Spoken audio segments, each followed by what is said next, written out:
November 12th, or November 21st, 2024 at 5:30 p.m. All right. Time to do the roll call. Bridget, Here. Chad, Here. Kelly, Here. Rick, Here. Brett, Here. Whitney, Lori, Here. All right, we have a quorum. Now agenda adoption. Motion to approve the agenda? Second. Okay, There are no changes. no changes. Okay. No changes to the agenda. Any questions? Here. Oh, go ahead, Karen. Chad, Yes. Kelly, Yes. Rick, Yes. Brett, Yes. Lori, Yes. Bridget, Yes. All right, let's all stand for the Pledge of Allegiance. Allegiance to the flag of the United States of America and to the republic for which it stands, one nation, under God, indivisible, liberty and justice for all. Okay, we have a volunteer to read the district vision and mission. I will. Sally's Polk Community School District will learn, lead, live, success for college, career, and civic life, engage all students in learning a challenging curriculum, deliver through quality instruction. Thank you. Okay, now we'll open to public comments. Do we have any? I don't have anything submitted. Any online or anyone care to make a public comment? All right, doesn't look like we have any. We'll move on along to the consent agenda. Motion to approve. Second? We have a motion and a second. Do we have any questions? Concerns, any? No? Okay. Go ahead. Kelly, Yes. Rick, Yes. Brett, Yes. Lori, Yes. Bridget, Yes. Chad, Yes. All right, moving on to old and new business, confirmation of the next meeting. The next board meeting is scheduled for December 5th, 2024. Move to approve. Second? Karen? Rick, Yes. Brett, Yes. Lori, Yes. Bridget, Yes. Chad, Yes. Kelly, Yes. All right, now we have the public hearing for the 2025-26 academic calendar. And it is 5:33 p.m. I will now open the public hearing to receive comments on the 2025-26 academic calendar. Board Secretary, have you received any written comments? Kevin, have you received? No, I'm sorry. No. All right. You got a turkey cone toast back there. Must have thought somebody else was saying. Right, anyone present wishing to provide comments? Okay. I guess with no public comments, we will now close the hearing at 5:34 p.m. And we will move forward. Okay. Item C, fiscal year. We need to approve. Make a motion to approve. Yes. Okay. Second? Kelly first, I second. Okay, all right, thank you. Any comments? I just want to say thank you to all the people that worked on this committee.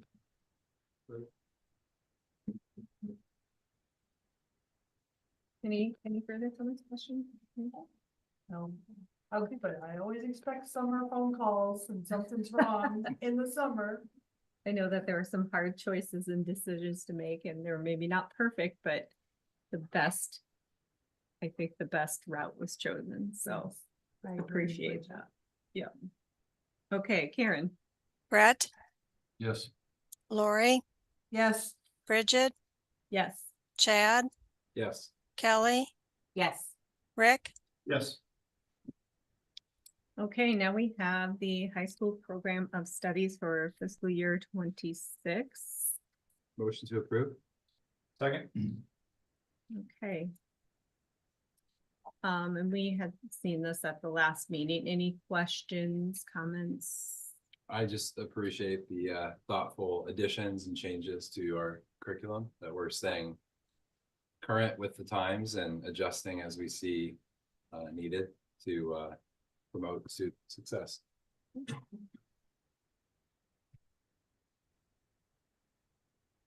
Ditto. I'm excited we'll be able to use our high school FCS area a little more too. Okay. Karen. Lori, Yes, yes. Bridget, Yes. Chad, Yes. Kelly, Yes. Rick, Yes. Brett, Yes. Okay, item D, the SBRC modified supplemental amount increased enrollment. Motion to approve? Second.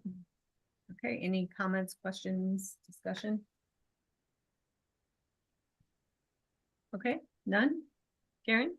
Bridget, Yes. Chad, Yes. Kelly, Yes. Rick, Yes. Brett, Yes. Lori, Yes. All right, item E, SBRC modified supplemental amount, open enrollment out not on prior year's head count. Motion to approve. Second. Lori and Kelly. Any discussion? None? All right, Karen? Chad, Yes. Kelly, Yes.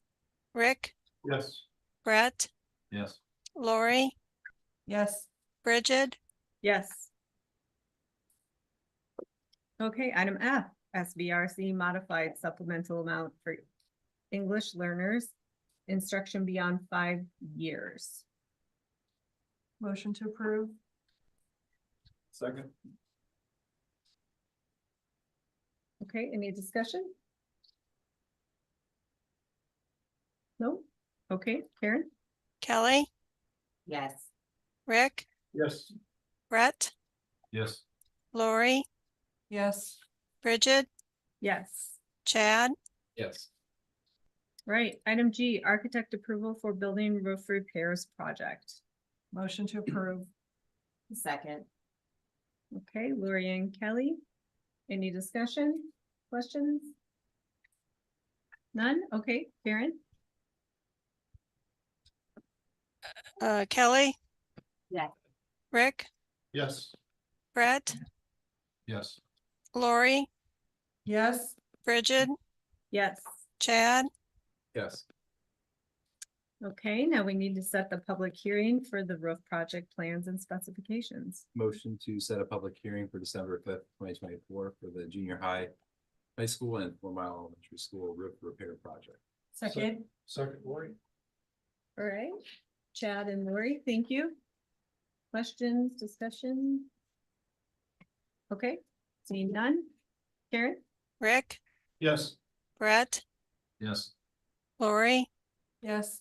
Bridget, Yes. Chad, Yes. Kelly, Yes. All right, now we're moving on to agenda item 3, topics for discussion. First with the superintendent's report. Thank you. Good evening, board. Some good news and highlights from the last month. Since our last meeting, we have had Veterans Day, and the ceremonies that our students participate in to honor our veterans are a yearly highlight, and this year was no different. Southeast Polk Literacy Night, we got our bookmarks here. I'm not going to steal anybody's thunder. You'll hear about this later in the meeting, but one word, awesome. Kind of related to that, student authors, if you haven't seen, we have 3 students who authored and illustrated 2 books that have been published this year. We're going to invite them into a board meeting and allow them to share and show off a little bit. But I think that's something that's unique and it's something to celebrate. Our board building visits, we've had 3 since our last meeting. At the middle school, we had a chance to let the students tell us a little bit about their school, and then they took us on individual tours. At the junior high, we had a chance to talk to a lot of students, and they told us a lot about their school. And then the food and nutrition, our first department visit, we got a chance to go behind the scenes in the kitchen and see what each of the jobs entailed and how that worked. And it was all 3 of those were fantastic visits. So this past weekend, the high school production of The Addams Family was just another outstanding musical production. We recognized the award-winning Matilda cast earlier this year, and I see awards in the future for this production as well. We have so many talented kids here. We're just really lucky. Monday night coming up is the college fair at the high school, and kind of in that realm, the high school Rise class and our college and career transition counselor kind of teamed together to put together a healthcare and fitness lunch and learn for our high school students, where during lunch they could go over and have a chance to connect with healthcare and fitness professionals and learn a little bit about what they do and how they got into their field. And we'll do another one of those this spring with a focus on business and media arts. So just another way to connect kids with possible paths to things that they may want to do in the future. Fall activities are coming to a close here. We talked earlier this fall about our state golf performer. We had runners participate in both the boys and girls cross-country state meets. Our girls swimmers finished in the top 10, their highest finish since 2015 at the state meet this past weekend. And of course, the Ramsey Valley tomorrow night in the state football championship. Again, we're fortunate to have talented kids and lots of different opportunities for kids to show those talents. So that's just a few of the highlights. Happy to answer any questions.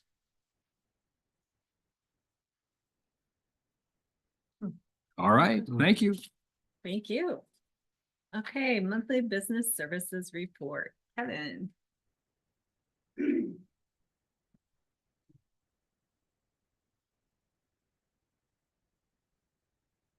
evening, board. You have the monthly financial reports through the month of October. You might be able to hear some noise through these walls. I'm sorry, my team is next door to us and accounting is exciting tonight, it sounds like. A few things about the monthly financial reports through October, general fund revenues are up 4%. Included with that is written, there was an education support supplement payout, about $200,000 that we received from the state. So this money will go to our classified staff at some point this year. If you recall, back in 2022, the governor set forth a retention payment for our certified teaching staff, and then the board then designated a similar type of deal for classified staff. We'll treat these funds similar to that, build criteria around that, and provide those monies to our classified staff. You see also the change in the AEA flow through, some of the reductions that happened this year because of the changes in the law. We are more timely with our recording of Medicaid revenues as well this year. And then the skills trade building donations as the big reasons why we have an increase in our general fund revenues. Interest income rates, we did receive our big investment back here in November, so you'll see that even out this year relative to last year. Looking at forecasting for interest rates, we did see a small dip in interest rates around the election time. It looks like the annual forecast a year from now brings it back up a little bit. I don't know, Ms. Lings, if you see the same thing, which is an oddity in the economy right now. So it's be anxious to see how things pan out globally and then as well as the US with that. I'll explain that to you later. Okay.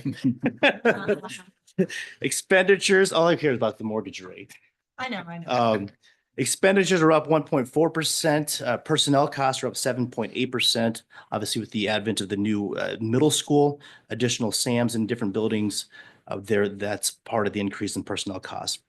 We also had a curriculum adoption in FY24 beginning of the year. That's why it's not so high of an increase relative to last year overall cost.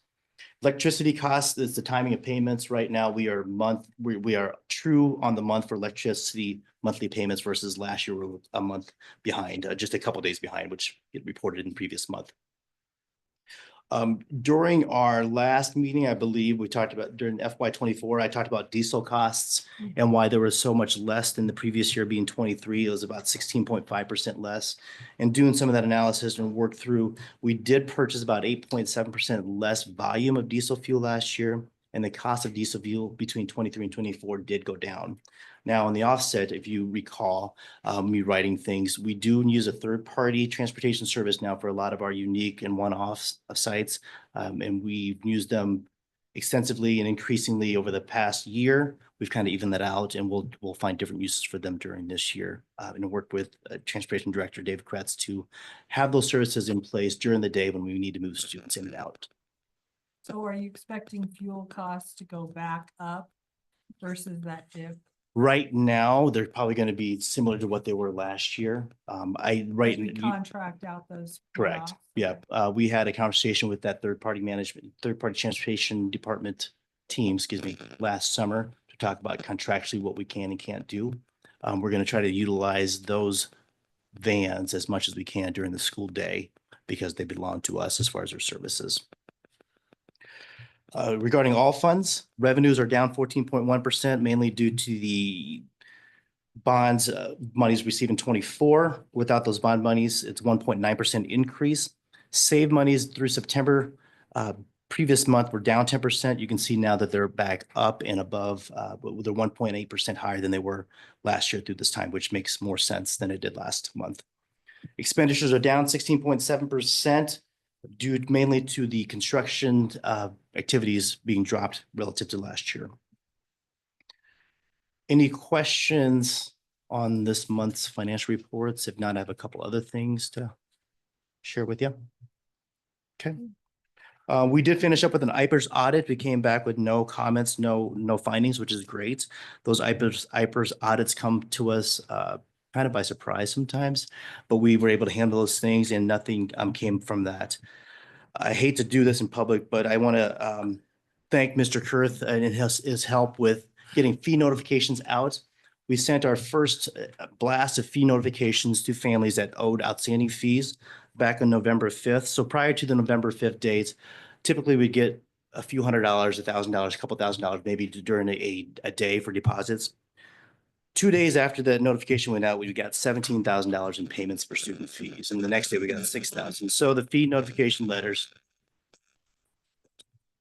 will continue to work. Those fees coming from, what were they, type of fees were they paying?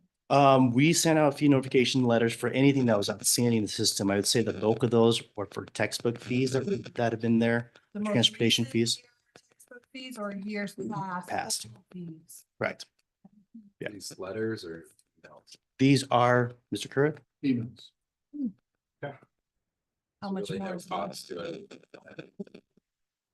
yeah, we're not paying him any more for these notification numbers. How many- Right. Facebook, because some people were bad. I know. Smart and paying, so- People get upset that we, I didn't know why that I've became a never gotten topic. this before.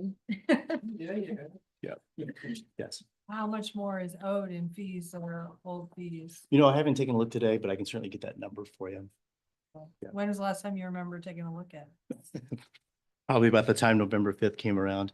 And I don't remember, do you remember that dollar amount? I don't, but I will tell you, I'll, as we're talking about this, trying to remember there was a charitable contribution given to us related to our negative balances in the food service area.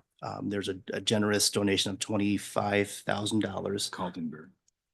Stephen Caldenberg, charitable contribution, but that at that time, the contribution eliminated 100% of the high school debt in the food service program and about 45% of the remaining debt throughout the district. So that was quite a donation for us. But that's not all the fees, it's just lunch. That's just the lunch monies, correct? Awesome. Great. Thank you. Thank you. All right, next, early retirement. Joe. That time of year again. We have a conversation about early retirement and whether ultimately the decision 100% is up to the board as to whether we move forward with early retirement for folks or we don't. There's nothing that says we have to, and there's nothing that I'm aware of that says we shouldn't. So it's kind of the ball is in the board's court or will be here shortly. It's kind of a two-part process, a two-meeting deal where like tonight I'll roll out some basic information about the process and how it works and deadlines and things like that. And then we'll go through some data that we've collected. And I say we because and I speak kind of for Margie because she's not here anymore. So this will be a classified and certified employee conversation all at the same time. And then on December 5, you all will vote as to whether you want to move forward and enact this policy or you don't. So that's kind of the two-part process that kind of rests with you all. But in terms of the information I've given you kind of a little packet here. The next couple pages involve the actual policies themselves, early retirement policies, one for certified employees, one for classified employees, but you'll find they mirror each other almost exactly. Fundamentally, with regard to the policy, again, it underlines right in the very first sentence, the board's discretion and how you can obviously do what you want to do. It also outlines some of the benefits of early retirement in terms of each employee would get $9,000 in 5 years of insurance participation at the current rate. And then if that rate changes over the next 5 years, that comes out of the employee's pocket. There's an early bird incentive involved here as well. What we wanted to do years ago was to move the hiring process forward a month. So if somebody, the policy deadline for early retirement enrollment is February 1st, but we give people on January 2nd, if they can get us their materials by the end of the day, January 2nd, there's $1,000 that's tacked on to the original 9,000, just making it 10. And with the benefit being we get that extra month to hire people. Okay. Moving forward, all employees who qualify at 55 years of age and 15 consecutive years of service with the district will be notified via email shortly after the December 5 vote. Provided, of course, this is something you all want to move forward with. So we would contact them literally the next day because I think we've always done that in order to give people the winter break, sort of think about this. They get together with their families and people that mean the most to them, and they can talk about what do we want to do, or what do you all want, me to do if I'm the person in the middle of the conversation, in terms of retirement and what's all this going to look like, and can we do it? Should we do it? Do we even want to do it? So they can go through their own personal decision-making processes. And I like that idea because the whole thought of a whole family coming together and talk about these things is important, mostly because as school people, we can certainly tell you it's a lifestyle and it affects everybody in your home. It affects everybody in your home positively.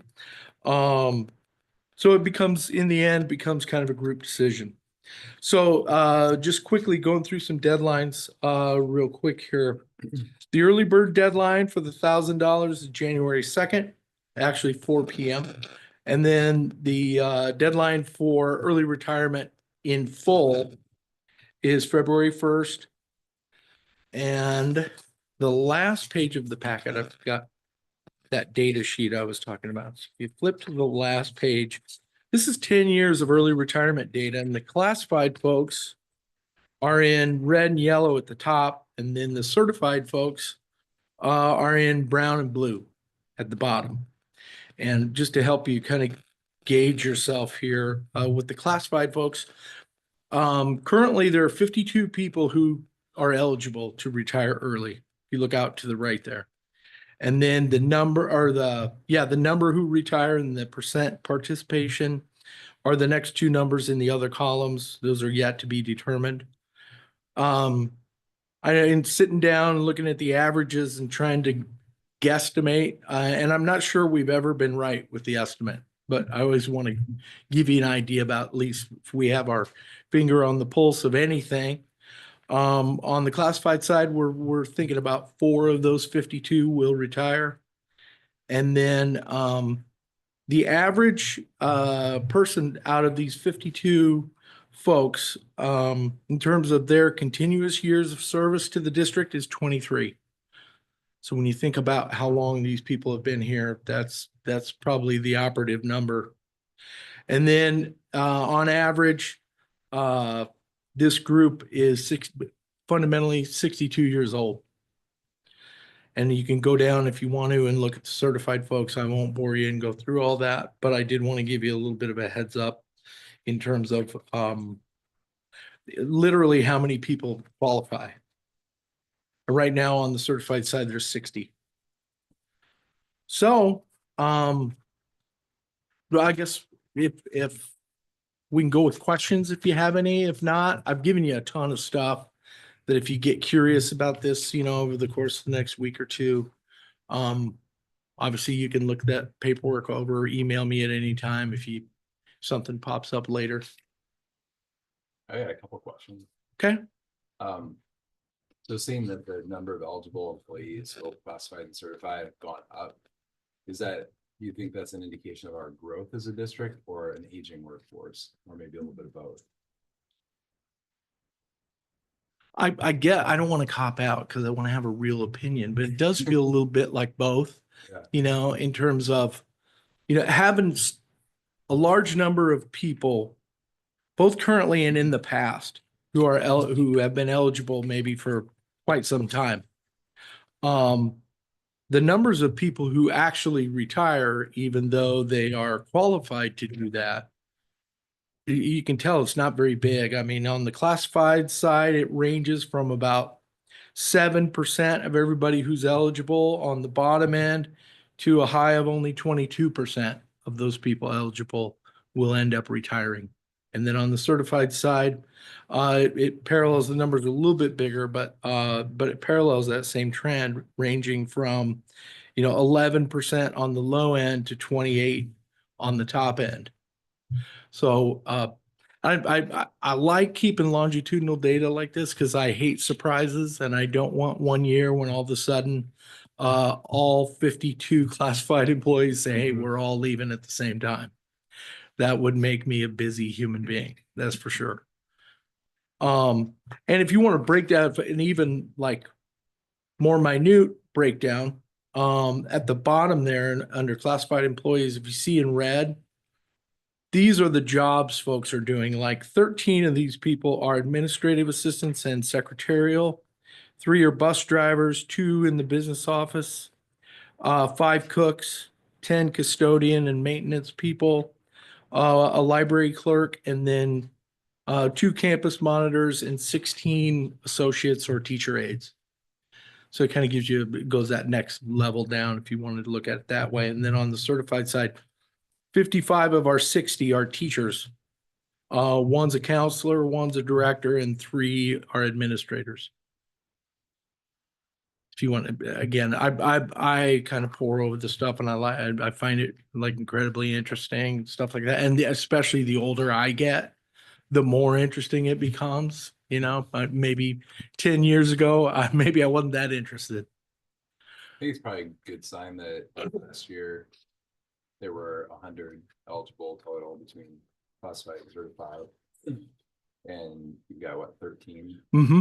That's probably the family conversation. So that's where they were and Right.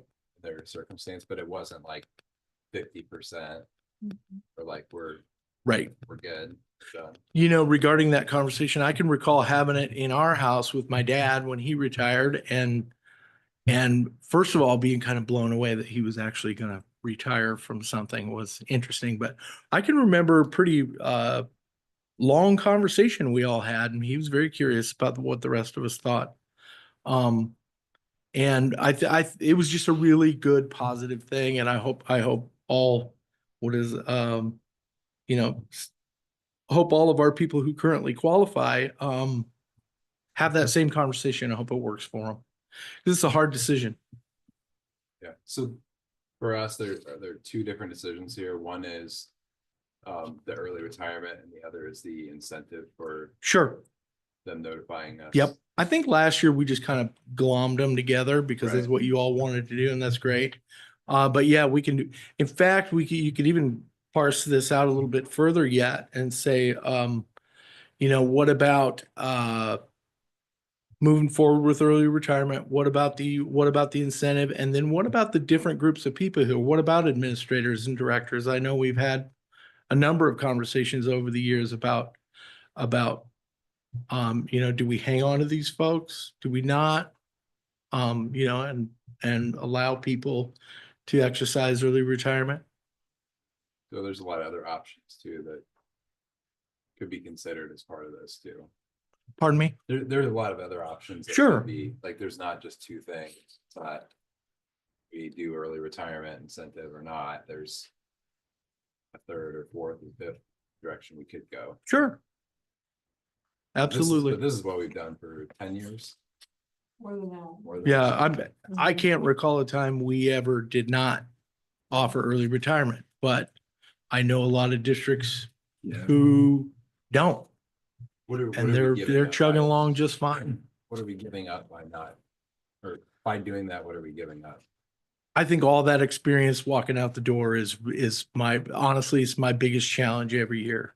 All these great people. I mean, if you saw the list, you'd go, wow, these are like all my kids' favorite teachers.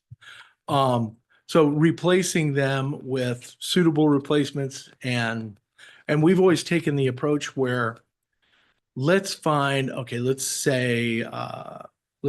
king of emails is going to retire and he can just make money happen with one email. My comment to the principal who would oversee that hire would be, okay, let's go find Jason 30 years ago or 25 years ago. What's he bring to the table? What are we looking for? What kind of person would be an adequate replacement who could grow in to Mr. Kurth? I was going to call him his nickname, but I don't want to be disrespectful. Okay. But yeah, I think that's the biggest challenge. I guess the upside is with a replacement of Jason 30 years ago, we're probably going to end up saving money in the long run. That's right. That's right. The- Sorry, go ahead. And the pipeline is getting smaller. Mhm. Right. Yep. I don't even know if I call it a pipeline. I don't know, whatever's less than a pipeline. Do you have any staffing concerns with that or? Because that was one of the topics at the convention about, the younger generation just isn't Mhm. wanting to teach. Yeah, in a word, yeah. But I think I've felt this for a number of years now, and I each year it feels like our principals bring in these phenomenal people. I would say young people, but not all the folks that we hire are young. Some of us, some of them come from other districts, some of them are non-traditional students. But yeah, our new people are fantastic. But yeah, it's a worry. I used to have a full head of hair before starting this work. So yeah, I worry about it. I really appreciate this chart because it means a lot to see it in front of you. Just like, wow, last year 51 were eligible. Now this year 60 are eligible. Mhm. And that's scary to see that we may lose some of our top people, but Mhm. I was glad to see only 6 of the 51 actually did it last year. That's right. And I look back, I appreciate this chart, and 17, 18, 13 people retired. And I know there's no good answers to why it happens the way it happens probably, but I was surprised that the pandemic didn't have more people wanting to leave, to be actually. We were Yeah. bracing for it. Because for that seems sure. to be the theme that the people that were thinking about retiring. Yeah, you think it might tip them over a little Yeah. bit. I was glad to see what year am I looking at? 9 and then 11, yeah. So it was more normal than I thought would have been a spike, but Agreed, I'm glad there wasn't. agreed. So I just like seeing these figures, but it is scary. It is, there's no doubt it's a gamble. Is it true that if we offer early retirement, we can't offer like a signing bonus incentive? Isn't there something like that? I think that was part of a legislative conversation, but I don't know if it has gone into law or It's not. the use of the management fund. You have to pick one or the other. You can't have both. Okay, Hmm. So the management funds are the retirement incentive. Therefore, the management funds can't do pension. the idea that we're inciting people to leave early, then we can't Mhm. pay on both sides. Right. And truly, we've never done incentive pay for bringing people into the organization. What that means, I don't know. Maybe we would have gotten people exponentially better than the people that we hired, but I'd like to see that group. Mhm. Maybe if the pipeline if it got small enough, Yeah. then we might have to Yeah. flip it from early retirement to incentive. Yeah, I would want to see it'd be nice to recruit. I mean, it doesn't seem like we have trouble recruiting people. Mhm. I mean, it's probably, it's not an easy job by any means, but I don't think have we ever not filled positions like, where we're just like, oh my gosh, I don't think we're gonna, maybe one or two because they're unique positions. maybe Yes. Counseling or something, but. And then at some point, we end up finding that person, we've been pretty fortunate and pretty dogged, really. I mean, it's a pretty dogged pursuit of that. If there's a job open, I want to find somebody.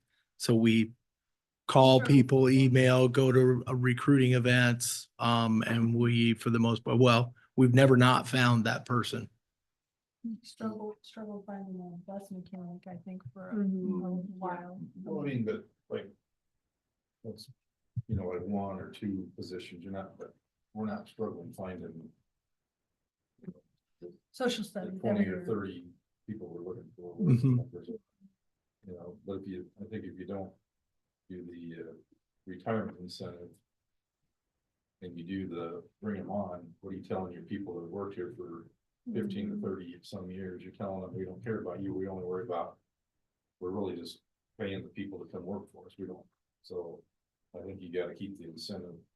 I don't even know if you wanna call it a retirement incentive. I mean, it is. I mean, not that you want them to go out the door, but let's just face it, teaching is not an easy career to do anymore. People are getting more stressed, and anytime you can offer them, say, a little relief, I guess, to say that retirement's close by, we can honor you in a way of giving you a little extra, at $9,000 doesn't go far. But insurance, that's a pretty good thank you for all the years of service you've done. I mean, that's how I look at it. I think it'd be foolish not to do it. I don't think anybody's intention is not to do it. I'm just saying, I would hate to not do it. It's just, I think it does. It's a good, when they walk out, I think they do appreciate it, knowing that they can go No out that many question. more years early, because then we can get the younger ones in that are fresher that have that. After doing a job for so many years, you kind of get, stagnant and feel like, Not ours. well, I'm talking about me. Yeah. Not with all the PD that we do, we keep them fresh. Yeah, Not right. social distance. Yeah. I'm just gonna, I'm talking about like Bankers Trust. right. But I guess the only thing I would ask on this is, I know the last several years, we've always come up to retirement. We've always had questions on that retirement date and that money. They feel like they're losing money. I cannot remember exactly how that went, but because of IPERS, you have to retire a month. You have to pick a date. And if you don't leave that date, then you don't get your paycheck until the next time. And Mhm. there's always been that. Yeah, in question. years where we've had multiple days go into June, if they wanted to start IPERS in June, then they can't. They have to be done with us in In May. May. So then that would mean they would forfeit a couple of days of work. Yeah. They'd have to wait till July. So it's a choice that the employee is making of when they start. They could work and then wait until July before it starts. But if you want to do that early, now the way our calendar is set coming up now, there's no days in June. So theoretically, right, I don't want to jinx things. Thank you for knocking out. I guess I just asked if we can kind of document that a little bit better, and make sure that they understand. They understand If you it, pick sure. If you pick this day, then Yeah. you won't get paid until this next time. And Right, our hands are tied on it. we've had several phone calls on that in the years, and it's kind of like. We don't make the rules. you know, Right. it's Right. like, you know, Right, Not necessarily us, so just. Yeah. Because people get excited and they do say, oh, I'm Sure. gonna retire, and then they don't realize, oh, well, I'm not gonna get paid for a Mhm. month until. Cause, I mean, I don't know what day you guys get paid here, like the 23rd. 23rd. IPERS is the end of the month, and if it's another, that's, 5 weeks before you get your next paycheck, but. You miss that month, that there's an effect there. Anyway, and that's. Here, just more communication on that. You know, in the materials that go out, we always encourage people, hey, but if you're really seriously thinking about this, you need to call IPERS and you need to set up an appointment, go speak to somebody there about what they do and how it works from their vantage point.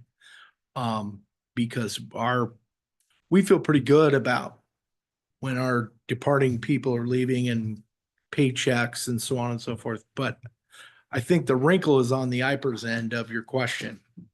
So if they set up that meeting and meet with their advisor over there, and from what I've been told by everybody who I've talked to about this, they said they are awesome. They're wonderful. I think it might be also their frame of mind that they might be in, like, woo, I'm retiring. But they said the IPERS people are great and give them really good advice. So hopefully they cover that transition from Southeast Polk money to state of Iowa money, which, by the way, was kind of ours anyway. That's used to help those folks as they make their way through, whatever comes after this. And I don't know what that conversation, I've been through it, so I kind of know, but some reason, I don't know why it is, it seems like we always have one or two people just come back, and it's just like, just so we don't have to have that. I don't want anybody to leave feeling like they're getting, even if it's IPERS issue, I don't want them to feel like that they're being taken advantage of or losing money because of something that we did. It's just easier to say, just remember now, this is, maybe it's just a verbal thing when they come and do their final, exit interview or whatever, you just remind them or something. I'm gonna say that we, of course, appreciate the staff whenever they retire.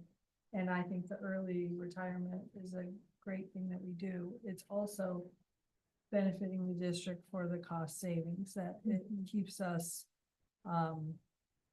it helps us in our budget. So that's, way long ago, why we started doing that. And it appreciates the outgoing staff, but it also helps us save money in our budget to allow for additional things that we're not always funded. So the perspective of that as well. Yeah. Right. Any other comments or anything? Thank Right. you. Oh, you're welcome. See you December 5th. Good. All right, district literacy night. From Llewellyn. All right. Well, thank you, board. Good evening. And as Dr. Halupnik mentioned in his updates, we did hold our first community literacy event last Thursday. We've had some of these at buildings, but this was the first time we did it district-wide. And I know the team members who are planning this were hoping people would show up. And at the end of the evening, we had just under 700 people that participated. Yeah. And if you add in all of the people who were working and volunteering, that put us over 700. So it was a wonderful evening. And I just wanted to share a little bit with you of the night. The way the evening was set up is that when the students got there, they went into the gym and the parents came into the lunch area. And there were activities for the students throughout the night based on their age. And they went through rotations so that they did different things every 15 minutes. And the same is true for the parents. So we had different parent learning sessions around literacy and what they could do as parents to help support literacy for their child. And so they started the evening together, they split off and went into their learning rotations, and then they finished the evening together. I thought the best way to share this, click on it. Okay, was just to show a little video of some of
So when you look at those photos, there's a lot of joy and engagement on the faces. And of course, that was what was important to us. The evening culminated, as many of you know, with a book vending machine. And the school that had the highest percentage of participation would receive that machine.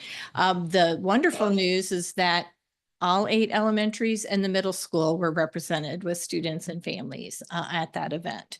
So if we go to the next slide, is that it, Jason?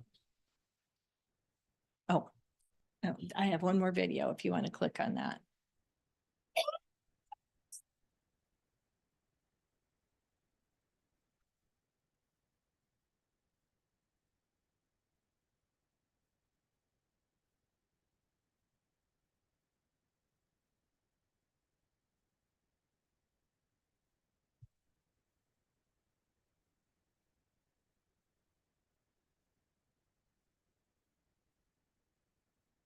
So a lot of excitement for Delaware Elementary with 43% of their students participated.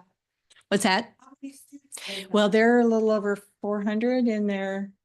240, so. Yeah. I believe is what it- Yeah, so huge turnout, very exciting. We should make sure we're always offering book vending machines. There you, yeah, there you go. Well, a good part of that was the teachers did a fantastic job, at least at Delaware. Maybe that's why we all got there, but so we got several reminders, several messages Yeah. through Seesaw. So the Yeah. teachers were really big at Delaware anyway on engaging us to Yeah. get there. So. They did the Yeah. tailgating event. I hear through the grapevine that there was a little event where you got hot dogs and all those kinds of things in a tailgate event. So what a great idea, all in the name of literacy, right? Yep. Yes. So they were very excited, and I think all the other buildings are like, game on. We're in the competition for next year. So again, there's a picture of Chelsea Clark with the winning information, and there's a picture of what the vending machine will look like. It doesn't have books in it, but we did have some leftover books from the evening, and we are donating those to Delaware to get them started on the vending machine. So that was pretty exciting and a great way to end the evening. These things do not happen by accident, and there was a great deal of work that went into planning this and preparing, and a lot of volunteers. So on the teaching and learning team, we have our two literacy coordinators, Carrie Bernstein and Angie Shannon. And their core team was joined by Stephanie Laird, our learning supports coordinator, and Jackie White, our early childhood coordinator. And every member on the team contributed and helped that night. So it was truly a team effort, but it did not stop there. We had multiple teachers who were either leading a parent session or they were leading a student rotation. So we had teachers all the way up through high school who had volunteered and who were helping with those sessions. We had administrators. Some of them you may not have recognized because they might have been Elmo or Minnie Mouse or somebody else like that. We had students. Dirk mentioned earlier about the student authors. So they were there and we were able to share their information with the adults. And they also presented a session on student writing and how to get started with that. So that was really cool. And we also had the ambassadors there from the middle school who were giving tours. And every time I even looked up, they were there. What can we do to help you? They were very eager and provided a lot of support.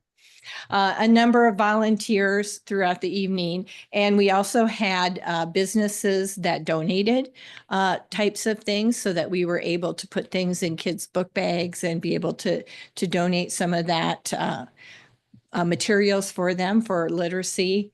And of course, the community. When you have a community literacy event and the community shows up the way they did, that says a lot about their commitment and their passion for literacy for their students. So we were very excited about that.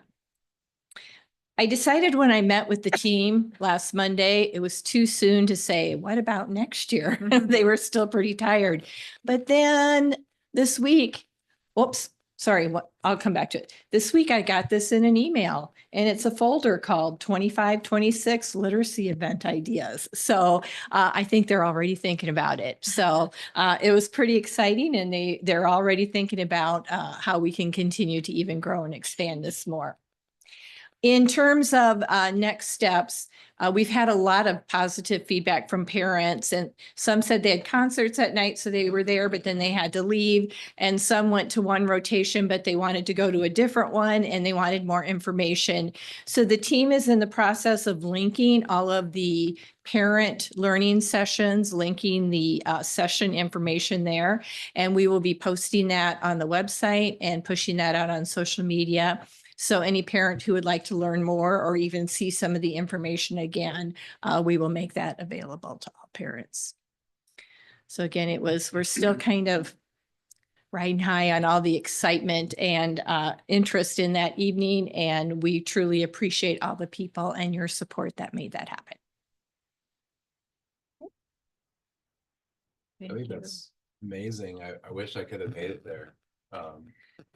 But I do wonder, like, with this is for literacy, have we thought about, not to add too much work to your plate, but something with like math or science or STEM? Yep.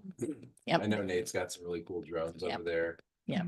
to show off. So like just getting kids excited about Yep. that too.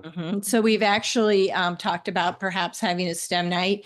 The other thing by going through the literacy door is that it connects to all the other subject areas. So I know Jane and Jim facilitated the STAR Lab. So they had that there and put some science in there, but we could even either look at a science, STEM or math night, but we could also look at more rotations that integrate and lead to those pathways as well. So lots of possibilities and lots of excitement to think about what could happen. So Were you surprised by the community engagement?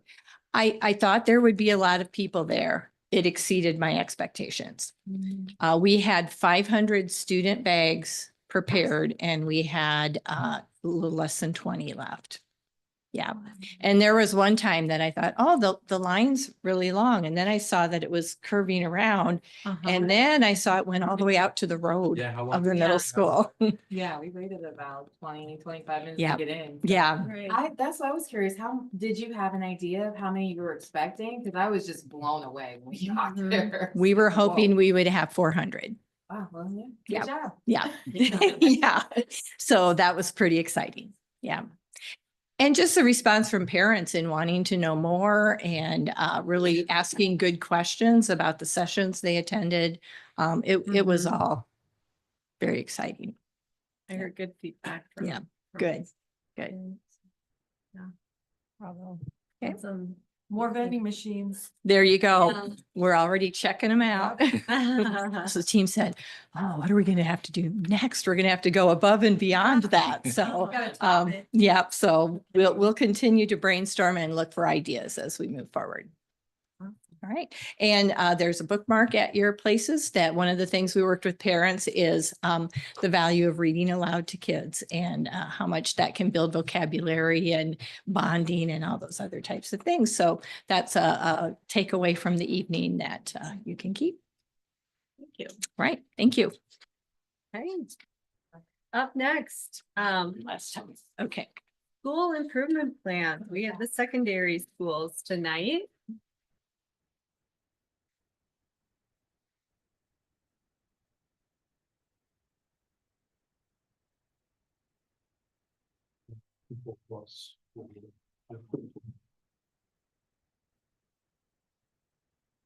Well, good evening, board. Last time we met a few weeks ago, which seems like yesterday, we had an opportunity to hear from the elementary team and their school improvement plans. One of the reasons we revised this a little bit this year is hearing from the secondary as we've had realignment at the secondary level. And this will give us an opportunity to hear from the middle school, the junior high and the high school and hear how that's touched every one of their buildings and hear how that impacts the school improvement plans and how we continue to move forward with that process. So if you agree, we'll follow the same process as last time where they will present. You can ask any questions and we'll have the next one present. And then if there's any follow-up questions at the very end, we can discuss that as well. Okay. And I'm going to get this a little bit bigger. Okay. So, Mr. Bauer, I will turn it over to you. What's my time frame? I think Jason said 45 minutes. 3 minutes. 45. All right, good evening, and thank you for having us here this evening to talk about the great things going on in our school. You're probably getting a little tired of hearing from me. Many of you have had been in and out of the building, the new middle school quite a bit. So we thank you for showing up and being there for the multiple different events that we've had. It's been great having you there along with our community and our staff and of course our amazing students. So every morning we welcome about 1,150-ish kids. It seems to be changing by the day. That number seems to be going up. And I don't know if Mr. Horton did this on purpose, but when I ran these numbers, we had 573 kids in both grade levels. It was like identical. So I'm sure I ran the report wrong, but that day, that's what it came out to be. So we got a building packed full of amazing kids, and it's been a great start to this new journey for Southeast Polk. And it's been a fun ride every step of the way, and we continue to accomplish a lot of great things. So you have a breakdown there in front of you of the students that we serve. We're proud to serve a diverse student population, and it shines bright every single day in our school. And it's great to work with all of our student leaders and get to know them and better understand the cultures that are represented in our school. Some celebrations at the middle school. So this is a little bit unique year. So talking a little bit about 6th grade and 7th grade. The number there is from last year when we were split, some of the numbers you see there, but we're definitely off to a good start. Some building celebrations. As of November 15th, we are averaging about 95.4% attendance a day. So we're very, very pleased with that. Always can be better, but we're definitely excited about that. That's looking back to previous years, that number is quite a bit higher than what we've been averaging before. We've had some 99% days too, so that lots of celebrations in there. Our grading and reporting transition to words rather than numbers, so meets, exceeding, approaching. That is going very well for us, and we are offering that for both 6th and 7th grade. We've always done that at, kind of done that at 6th grade, and so we decided this year, we wanted to go all in instead of doing a transition year of having one grade do one type of grading and reporting, and then another grade doing a different. So we're all in, and it's been going very well for us. As of November 18th, we had 622 positive referrals submitted by our teachers. That is one of our goals this year, to try and at some point recognize every single student in a positive way instead of just getting the sometimes dreaded behavior referral. So 622, and we've been getting a lot more since then.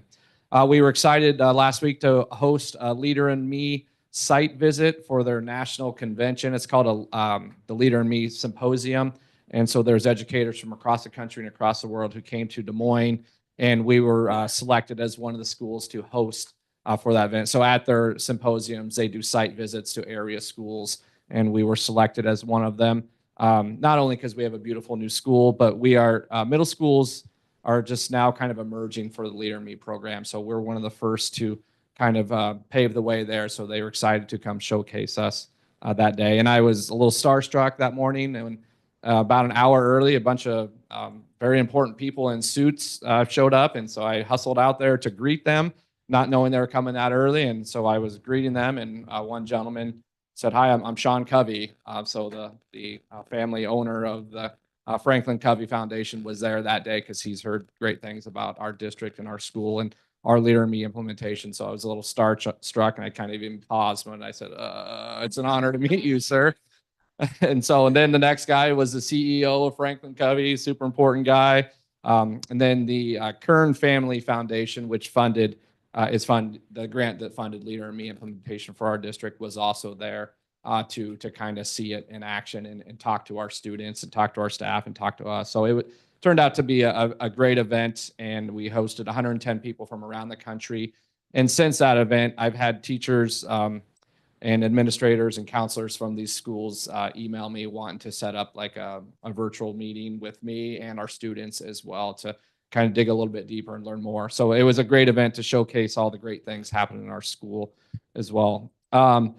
We have after school clubs program, which is up and running. We've kind of been kind of dipping our toes in it a little bit over the last couple of years, but now we have the perfect setting for an after school program. And so that is off and running. I can't remember who referenced the drones. Mr. Crab did. We have a drone club. That is one of them. And it's not just a show up and play time. It's a curriculum. They're completing lessons. They have guest speakers. Just this week, a gentleman from the Altoona Police Department came and presented to our students and worked with them on how law enforcement uses drones to kind of manage the city and supervise things like that. So and then here pretty soon, we're going to have a gentleman from agriculture, some farmers, come and talk to our kids about how they use drones. And so they're completing a bunch of different challenges, and they're learning how careers in drones could work. So that's just one example.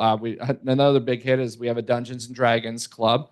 I don't know a whole lot about that, but I'm learning, and it is just amazing to see our commons area packed full of I think there's close to 50 kids who are just sitting there and talking creativity, and it is amazing to see. I have no idea what they're saying and no idea what they're talking about, but they're having the time of their life in there. So I only share this because it's great to see students in our school during the day learning, but now we have a lot of opportunities to have them before school for early bird PE or after school for the many different clubs that we're offering. Our building is packed full with kids, and they're smiling and laughing, and that's what it's really all about. So, and of course, the important stuff, our kids are learning. Our 6th grade last year, the ISAS scores, we ended for ELA composite was at 80% proficient, which is good, and math was at 77%. More importantly, we're proud to say that all of our subgroups, so our English language learners, our students with IEPs, free and reduced lunch students, are significantly, and I use that word on purpose, exceeding the state average in math and ELA. So that achievement gap is shrinking by the day in our school, and all students are learning, which we're very proud of that. And same with all demographics. All demographics are also far exceeding the state average in math and ELA. So we're very proud that our personalized learning approach is paying off and all students are learning. In seventh grade as well, a very strong achieving class at seventh grade ELA at 78%. On ISAS, math was at 75%. And ELL and free and reduced students also exceeding ELA and math state average, and along with all demographics. So we're excited to continue to move forward with the 2 grade levels together. We've spent a lot of time with our staff bringing them together to kind of do a lot of team building, get it on the same page, and learning together and making our school the best of both schools that we were and making it into one. So that's been good. And lastly, you'll see our goals there. I won't necessarily read them to you, but we of course have a math goal and an ELA goal. We're striving for 100% proficiency or students demonstrating at least a year's growth. And you'll see on there, we broke them down into 3 different paradigms, which is a part of the Leader in Me program, which these are the 3 areas that program focuses on: the academics paradigm, the culture paradigm, and the leadership paradigm. So our staff decided we want to pick goals that fall underneath each paradigm, because those are the most important things to our school. And that's what we're putting all of our eggs into that one basket. So whether it's our leadership program, and you guys have seen that in action, it just really amazes me what our kids are capable of doing. When we as adults step back and let them lead and let them do things, they do great things. And Mrs. Daly and I have our student lighthouse team that we meet with, and we just met with them today. And it just, again, the ideas that they have to make our school a better place are things that we have never even thought of as adults. So it's great to hear and see them in action. So I'm going to stop there because I probably exceeded 3 minutes. I don't think there's a time. There isn't? No. You want me to keep going? Brett, you're really pretty honest. That's not an honest answer. Oh, just Could strict the elementary. Oh, okay. Like, No. Well, they've had comments for me, so okay. I'm just teasing. I'm happy to answer any questions that you have. It's obviously a unique and awesome year for us with this new, like I said, journey for our school district and our students. I couldn't be more proud of them. They've handled everything with stride. Even last week when we had 2 fire alarms, one from a faulty gas leak thing, very serious thing, but turned out okay. And then a faulty sensor another time, and they just keep smiling and showing up and ready to learn and doing great things. And they've been so respectful of that new building and making sure that they take ownership in it too. So I couldn't be more proud of our students.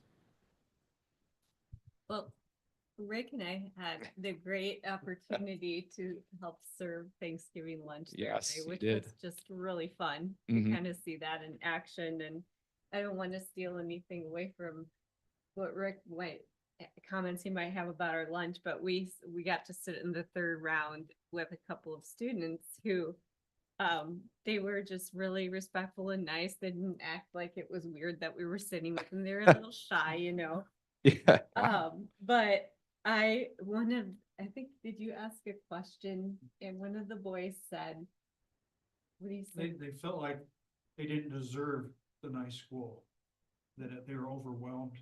Mhm. And we were telling them how proud they should be. They're the first class, and Yeah. Yeah. they were just the opposite. Well, we don't think we deserve this, and we feel a little guilty of having this. Something Great like that. school, yeah, they were like, we did They like, engaged really well. They do. Yeah. And the table next to us, they finished with their lunch and they were playing chess, Yes. and another group was playing Uno. Yep. It's like, yeah. and I said, well, did the school provide those? He said, no, that would be unsanitary. We brought I don't know where that came from, but yeah. 10, Yeah. 15 minutes, but Yeah. Really? Probably had another table playing Pokemon too. That's a common one too. And just have to sit down in the right place. Uh-huh. we only shut it down when money starts getting out. That's other than that, we let the games go until they start rolling dice. So, So maybe there's an idea for another club if you don't have a chess club yet. yes. There may be. We do coming up. So we cycle, they're in 6-week cycles. We try and spread them out so kids can participate in several and not have to like pick one the best we can. So Mrs. Daly has actually been spearheading that program and has done a wonderful job of setting it up so all kids and staff can be able to participate in it. 'Cause it's offered twice a week. The clubs only meet once a week, but 2 different days. So a kid could come on Tuesday for one club and on Thursday for another. Fantastic. And I think the staff, like the kitchen staff, they were all just positive and excited and, the custodial staff that was there cleaning up, like, it just struck me what a positive environment. it Yeah. really is. I'm glad to hear that because that's really what we're striving for. Yep.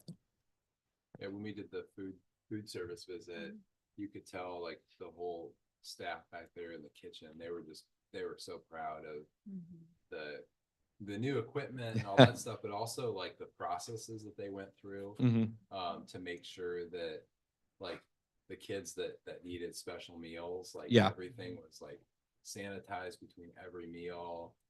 They prepared it exactly to what the kid needed. Yep. So that was really cool to see. Yeah, they do a good job. Pay attention to all the details and make sure every kid has what they need. Yeah. Sure. Any other questions? Or hand the mic down? Okay. No pun intended there. The mic to Mike. Since Mr. Bala ate up 2.5 of my minutes and tried to get through ours. No, just kidding. I'm glad we're here and having a chance to share a little bit about the junior high and the new and revamped junior high for the 24-25 school year. I'll just walk through the sheet real quick and we'll hit some highlights as we go.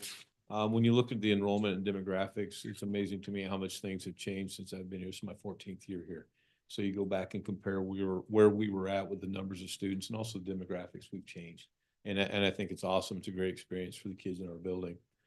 Two that really stick out this year, our free and reduced number has gone up quite a bit this year. And then you'll see EL students. We had, I don't know if explosion is the right word, but we've had the opportunity to have a lot of students join us at the junior high this year. So that's been fun because we've had some students that have joined us that speak no English. And so you try to find out the translator and do the best you can and work with those kids. Another number I just wanted to point out is the certified staff members. That number's gone up partly due just because of the electives we offer. We didn't have that as a 7th and 8th grade building, but as an 8-9 building, we're sharing people with the high school. And so that number seems, it may be a little deceiving because we do have about 6 to 7 teachers that go back and forth between the high school and the junior high. Okay. Some celebrations, Mr. Ballard talked about some of the celebrations with ISASP. You can see where we are at with the 7th and 8th building. The reason why I put those numbers in there from last year, these are our kids, same kids, 7th grader and 8th graders are now 8th and 9th. So you can see some of the things our kids accomplished in ISASP last year. We are starting Project Lead the Way, our Project Lead the Way program was recognized nationally, and we've started implementing the Leader in Me program at the junior high. Our students, our current 8th graders, did an awesome job with attendance last year. So we've had some luck getting our students into the building, and if we can just get them in front of those experts we have in the classroom, that our teachers do an awesome job of teaching them. Ms. Reinhardt's going to go over the next couple of things with us. Yeah, so looking at literacy, not kind of going to go through the goal for you, but kind of a highlight or a change this year for us is that we've always given the A reading at the 7th and 8th grade, but now as an 8-9, we are bringing the A reading kind of assessment benchmark throughout the year to the 9th grade as well for the first time to give us some really good data about where our 9th graders are performing throughout the year versus just right at the end of the year during ISASP. And then looking at math, we've always done the boy, moi, and oi kind of math probes, beginning, middle, end of the year. And now we are adding those in at the 9th grade level too, so that we have data points throughout the year and not just when we get to the end of the statewide testing.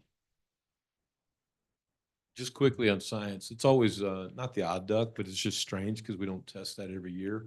Our 8th graders are tested in science on the ISASP, but our 9th graders aren't and our 7th graders weren't. So we have some measurements that we can use, but it's kind of choppy throughout the grade levels. It's been a fun merge with our 8th grade and our 9th grade because now we're teaching physics and some other things in our building where it was just 7th grade science and 8th grade science. So our teachers are having an awesome job or having an opportunity to see when a kid leaves the 8th grade classroom, where are they going when they're a freshman? So we're going to keep working on that vertical alignment. I think it's going to be a great thing for us. Moving on to the climate and culture goal. This is just an area I think every middle school or junior high in the country continues to work with us. The kids at this age are always interesting. When you look back and you're working with 13 and 15-year-olds, trying to keep them to keep their hands to themselves and be respectful consistently. And so those are things that we're going to continue to work with our students at the junior high. And then the attendance is obviously a big piece of what the state is looking after. And that's also what our administration is looking at, working with the counselors, trying to make sure that we have a welcoming environment for our kids to come in and have an awesome learning environment. And that kind of goes down to the professional learning. Again, not going to walk through everything that's on here, but some of the things that we're going to stick with are the tried and true. You're going to see us continue to talk with our teachers about the gradual release responsibility and the process in the classroom of working with kids. And also we're going down the path of Leader in Me. That's something that we started some of the PD with our teachers, and then we'll be getting our lighthouse going here soon. And we're starting to talk to students about the interview process, and we'll see what that looks like for us for the rest of the year. So that's kind of the junior high in a nutshell. What questions do you have for us? I don't have any questions, but I want to say the visit we had last week, and you allowed us to talk to students. It's my 7th year on the board. That's the most enjoyment I've ever had in a school visit. And the way you guys organized that, and I know they were probably special, high-ranking kids, but it was just a great discussion. It was, I didn't know what I was getting into that day, but I left just pumped. I mean, seriously. And I hope earlier when Mr. Horton was talking about early retirement and you've had 14 years, I hope you weren't listening. Because we don't want to lose any of you guys, but anyway, just the visit was amazing, and I'm proud of what you guys are doing on this transition. It's got to be tough this year. You can say it's tough, but that's some of the things that we're working with our teachers too, and just stay focused on the main thing. But don't the 9th graders being there 3 years, is that a little hard for that class or not? Yeah, no, our kids have kind of tried to find the positive in it. They're not freaked out yet. They're not going to this large building. It's comfortable. Now they're starting to earn credits, but they're comfortable in the physical Right. setting. They know where they're going. So for that side of it, our kids have done a nice job of staying on the positive side. Good. Now, on the other side of it, some of them were ready to move on, but no, the kids are making the best of it. I love it. I love it because this is the first time in a long time I've had kids for 3 years. And so the names are pretty easy to pull. And when you see kids walking down the hallway, it's fun to recognize more and more of them all the time. I think the biggest complaint that we got when we got there, because I was asking the 8th graders, like, or the 9th graders, are you happy? Or the biggest complaint I think that we got was they don't like to walk in the cold. Yep. CJ told me to tell them tough. What was the other one? Dance. The dance. Oh, yeah. And then homecoming. I mean, Yeah. we were, stop But- being so cruel, everything else would be good.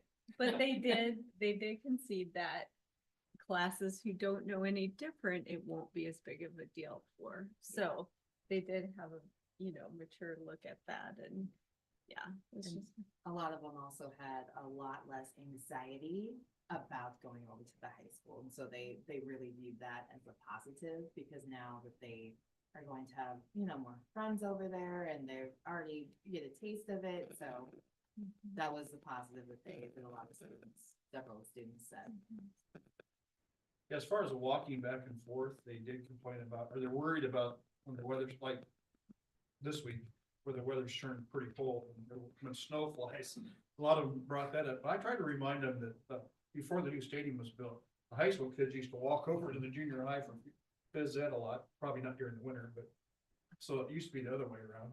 But anyway, it was just nice talking to them. I think the walking is done. We've had our pep band practices. Yeah. So I know they were worried about that. I think we snuck it in when it's still 57 degrees. So they didn't get this.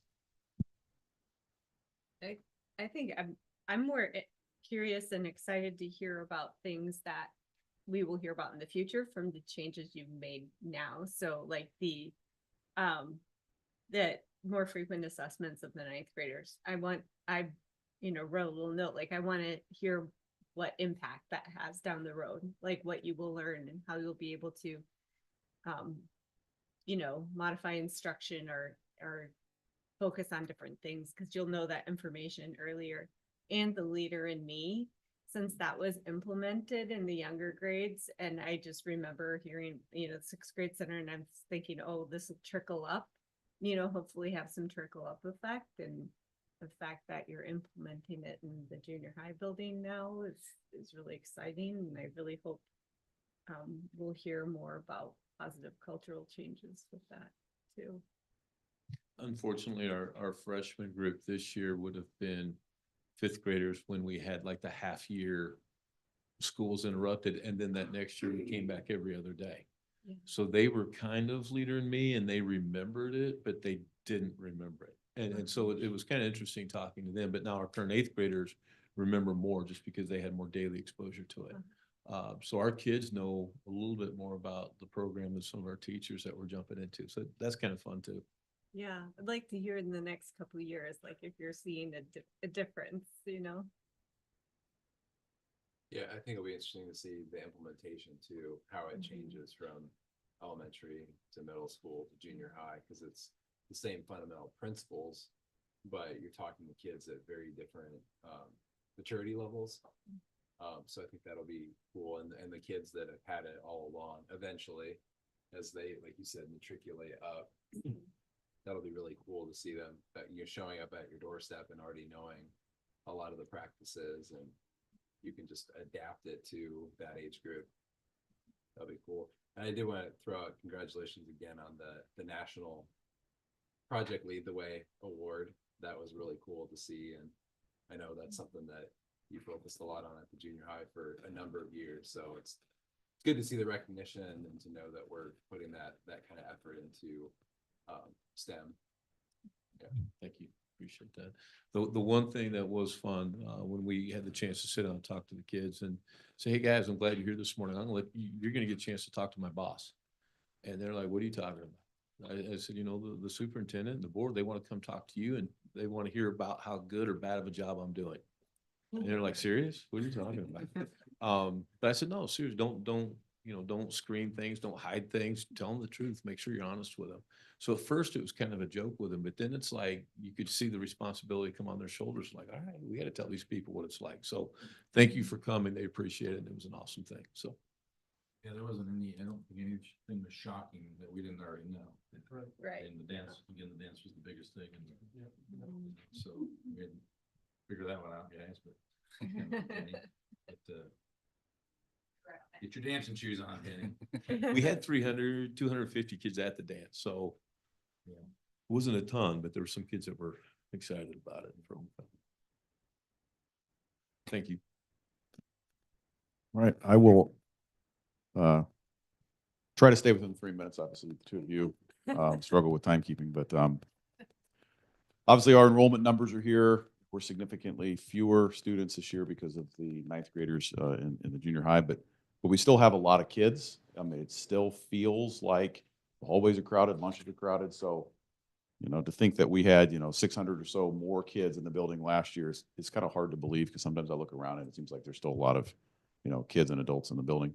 The other two, I guess quadrants in that graphic there about the demographics and the staff, it's pretty similar to what it's been in the past when it comes to just the distribution of staff. Obviously, about 30 fewer total staff, but the ratios are about the same. Like what Mr. Daly said, a little bit of an uptick in our EL population, a little bit of an uptick in our free reduced population. But that's been kind of a trend over the last handful of years. When it comes to celebrations, we set our building goals and our school improvement plans based off of leading indicators, which is our classroom, performance. We feel like our classroom performance and our assessments we build in the classroom is measuring the Iowa Core priority standards in the way that we teach that. And we try to have at least 75 of our course grades to be at the B- range. And last year was the first year that we've hit that target. So just over 76% of all of our course grades across every single content area in the building, the average was a B- at 76.19. We also hit our C- rate, which is kind of like that minimal proficiency level to kind of be ready for that next course in the progression. And then obviously passing earning credits is how you get to graduation. So our goal is to get to 96% of all course grades or passing grades, and we were almost at 97%.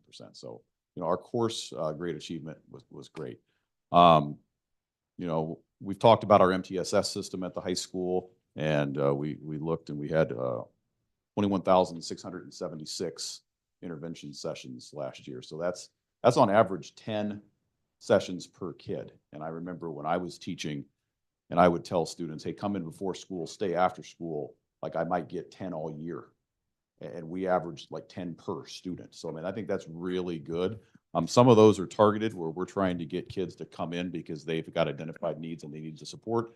Others are when kids have advocated for themselves and they kind of are the ones driving those interventions. But again, over 21,000 intervention sessions is a lot. This third bullet on the celebrations, I've kind of looked at our course grade data, and I just looked at sophomores and connected that to proficiencies on ISASPs. And it's probably obvious that they're connected. If kids are engaged in classrooms, if kids are doing well in their classes, then the likelihood of them performing on the ISASPs is going to be pretty high. So for our sophomores, if they're getting B minuses or better in their classes, they're very likely to be proficient on the ISASPs. You know, mid to upper 80% was the proficiency rate for our kids that are getting B minuses in classrooms. Now, if they're not averaging B minuses in classes, then that's obviously, you know, a focus area for us. Try to get our kids to do better in the classroom, and then we think they'll be doing better on those statewide assessments there at the end. The last celebration is our AP stuff. I did a presentation on that earlier this school year. Again, this was the highest passing rate ever, 87.6%, which is, in my opinion, it's unbelievable. You know, almost 20% higher than the average passing rate in the state of Iowa. So that's fabulous. When it comes to our goals for this year, we're sticking with our B minus, C minus passing rate goals, but we're no longer going to look at just the overall course, like the percentages. Now we're looking at kind of departments. So we want all of our departments to average 75% B minus, not just across the whole building. So since we've hit that kind of across the whole building, now we're going to take one step, you know, farther and look at, you know, department by department. Once we reach that goal, then the goal is going to be 75% B minus in every single one of our courses. So again, kind of, we've got a vision, got a goal, and our hope is that our kids learn, you know, at that rate. Again, last year we had 9 out of our 12 departments hit that 75%. But as you can imagine, the 3 departments that didn't are the departments that have required courses, kind of core area type things, which would be what we're measuring our state assessments primarily on. So that's our focus. We have an ISAP proficiency goal to be more proficient this upcoming year than we were last year, and also to be above the state average. We have an attendance goal, 2 of them. One of them to have 95% average daily attendance, but also to reduce the number of students that are chronically absent, which again, that's a statewide goal. I think it's a goal for all of our buildings, is to reduce the chronic absenteeism. And really our actions to do that is really driving into our MTSS system. You know, it's not just if kids don't learn, they need to come in and get extra help. We need to figure out what help can they get in class. They're called tier 1 interventions, and really identifying what's causing students to not get to that B minus level of learning. And those are things that we need to probably provide, you know, all class tier 1 core intervention, and then identify who needs additional on top of that. So that's kind of how we've kind of targeted our action plan to reach our goals, is to focus on MTSS, but really drive down into the data, and then provide additional interventions on top of that. Like what Mr. Ball and Mr. Daly said, we're also moving into the Leader in Me, you know, paradigm. You know, I went to the Leader in Me symposium last week. I thought it was great. Got a lot of takeaways. You know, Mr. Horton met with all of us kind of last year and said, you've got all these young and budding prepared leaders. So what are you going to do with them? So that's kind of what we're trying to develop, is how can we actually benefit from all of our elementary training in Leader in Me. So we did a beginning of the year training, you know, with, I think it was Lance Wheeler who did some stuff about Leader in Me. We're going to go through the 7 habits training in January with our whole staff. And then in May, we're going to do core 1 Leader in Me training. So that's kind of been one of our building wide, I guess, focal points for professional learning. but then the daily PLC, MTSS, graduate release of responsibility, a lot of the same stuff we're focusing on that we've been focusing on for years. So that's kind of the high school stuff. I'll take any questions or comments. Get your hands full for a school visit, just so you know. Already had 2 great ones, so. Actually, I think ours is in February. And I think one of you mentioned earlier today that the RISE group, and then I think you said the CCTC, the College Career Transition Coordinator. I actually met with her today, and I think the focus of our visit is going to be how are we taking our vision for kids to be successful in college, career, and civic life, and what are the kind of extra things we're doing, the lunch and learn, but also some other types of components. We're bringing in a lot of guest speakers geared towards what kids say they want to become. So we're going to kind of dive deeper into that and provide more information along those lines. So with the MTSS, I know that's been like, I think, one of our favorite things to talk about when we visit. How has that changed now over the years? Because there were some requirements initially, and I think maybe that's been backed off of a little bit. Yeah, so last year we had all freshmen were required to attend. They were scheduled in. And then we had specific identified sophomores through seniors based off of current performance in classes that were scheduled in. And then any student could come on their own. So this year we're not scheduling nearly as many kids in, and we're trying to do more of a focused effort on kind of the targeting kids that need to come in and working with their families. I don't remember the exact number right now, but I think we've had over 5,000 intervention sessions at this point this year. So we're probably working with about as many kids as we were actively working with last year, but we don't have as many kids that are like required to go. A lot of our freshmen, the complaints last year was, I don't need the extra support. And we didn't really have that situation for our sophomores through seniors. So we've kind of adjusted that way. And so far, I think it's going pretty well. So what's the percentage you think of the ones that you're scheduling in or reaching out to get them involved versus ones that are self-scheduling? Yeah, I don't have that number right now. I would say we have probably under 100 students that are scheduled into MTSS. Most of those situations are the kids that we've worked through SAT teams that instead of filling out the form and coming in like every day, let's just give you the place. So we've got probably about 100-ish kids at the most that are scheduled into our MTSS. I would say the majority of our kids are probably self-selecting to come in and get help as opposed to are targeted, but that's our exact focus. So we've been working, one of our most recent Wednesday late starts times was really to dive into the data, which kids are needed to be coming in, how can we collaboratively work together to get those kids to get in for that intervention in the morning. I think it's good if the kids can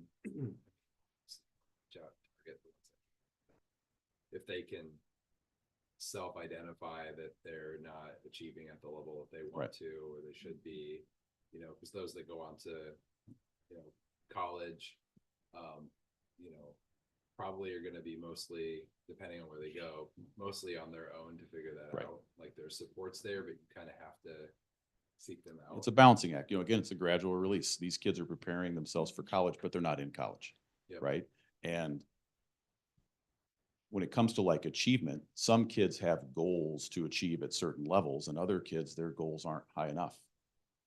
So we need to push some of those kids to achieve higher than maybe they are settling for.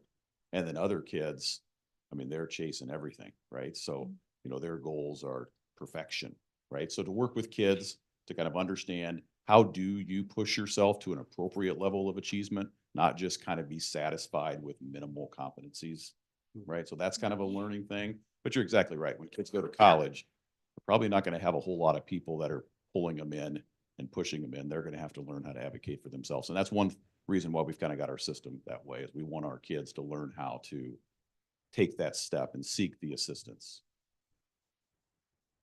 I've got 2 questions that are kind of across the board. So one question is, we've obviously shifted grades, and Nate, you've got 2 grade levels now, but at the same time, we've added more administrative support. How is that going? Is that helping a lot? Is it moving the needle? Well, I'll speak to us first and then go down the line, but obviously Mr. Goldsmith's here today. So, you know, Mr. Goldsmith was replaced, yet he didn't leave. So that was the ad. Right. But I think some of the things that he's getting to do is the things that we've always wanted to do. You know, really target our most at-risk students and try to engage them with school. Last year, we did a little bit of a presentation about kind of our dropout prevention program and how we're using some DMAC kind of facilities, and we wanted to bring that back home. Well, we've done that, right? And that means we need to provide transportation to those kids and just a lot of other things that we've never been able to do. So we've benefited from the fact that, you know, Mr. Goldsmith can work with those kids at the level in which they need to be supported. So that's really helped us. Yeah, we added on another assistant principal to junior high, and I would kind of echo what Mr. Pettit said. We've been able to delve in deeper into some of the data that we've gotten. We're in the process of setting up a matrix that takes into account students' grades, students' behavior, students' attendance, and that matrix score will help us identify students that we really need to target in on that we may not have seen by just glancing through those data pieces separately. We're not there yet, but we're getting closer to see what that thing's going to look like for us. But we're able to do those kind of things just because we have a chance to divvy up some of the daily things that we need to do, and then kind of look at some of the big picture stuff as well. Do you want to add anything, Ms. Reinhardt? No, it's been great. Having somebody else to help run to all the different things has been very, very helpful. Yeah, it's been going great. I'm so thankful to have Tracy and Brooke right there. We're a very strong team, play off each other's strengths. I wouldn't have been able to get the building up and running in days I feel like it's not up and running. They're right there to kind of pick up everything to keep things going too. So definitely I have a very strong team at the middle school. I'm so fortunate.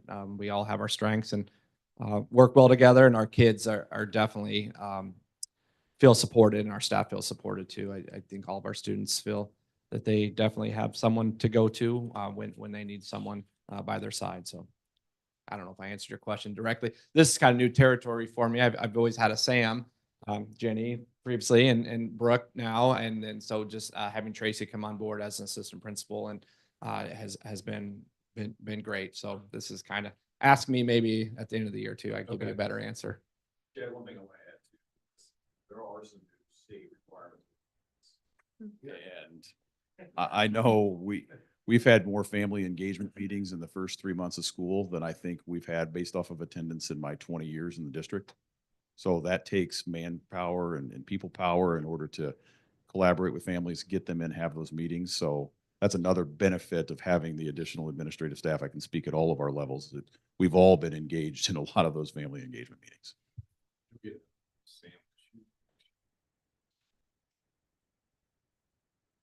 And I lied. I apologize. We actually added two.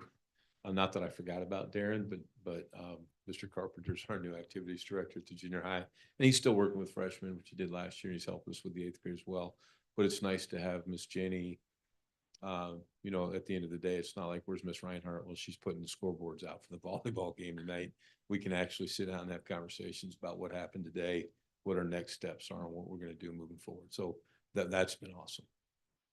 Yeah, it's good. It's good to hear. It's helpful. Like, obviously, we don't have a lot of control over the new attendance laws that are in place, and we had lots of conversations at our IASB and UEN events this week about that. And other districts they're all have big boxes of return certified mail and all kinds of things that they're dealing with. We are so, but it's nice to hear because I know you guys all collaborate, come up with recommendations, and but when we make decisions like let's add assistant principal somewhere, I don't know that we always on the other side know the full impact of that.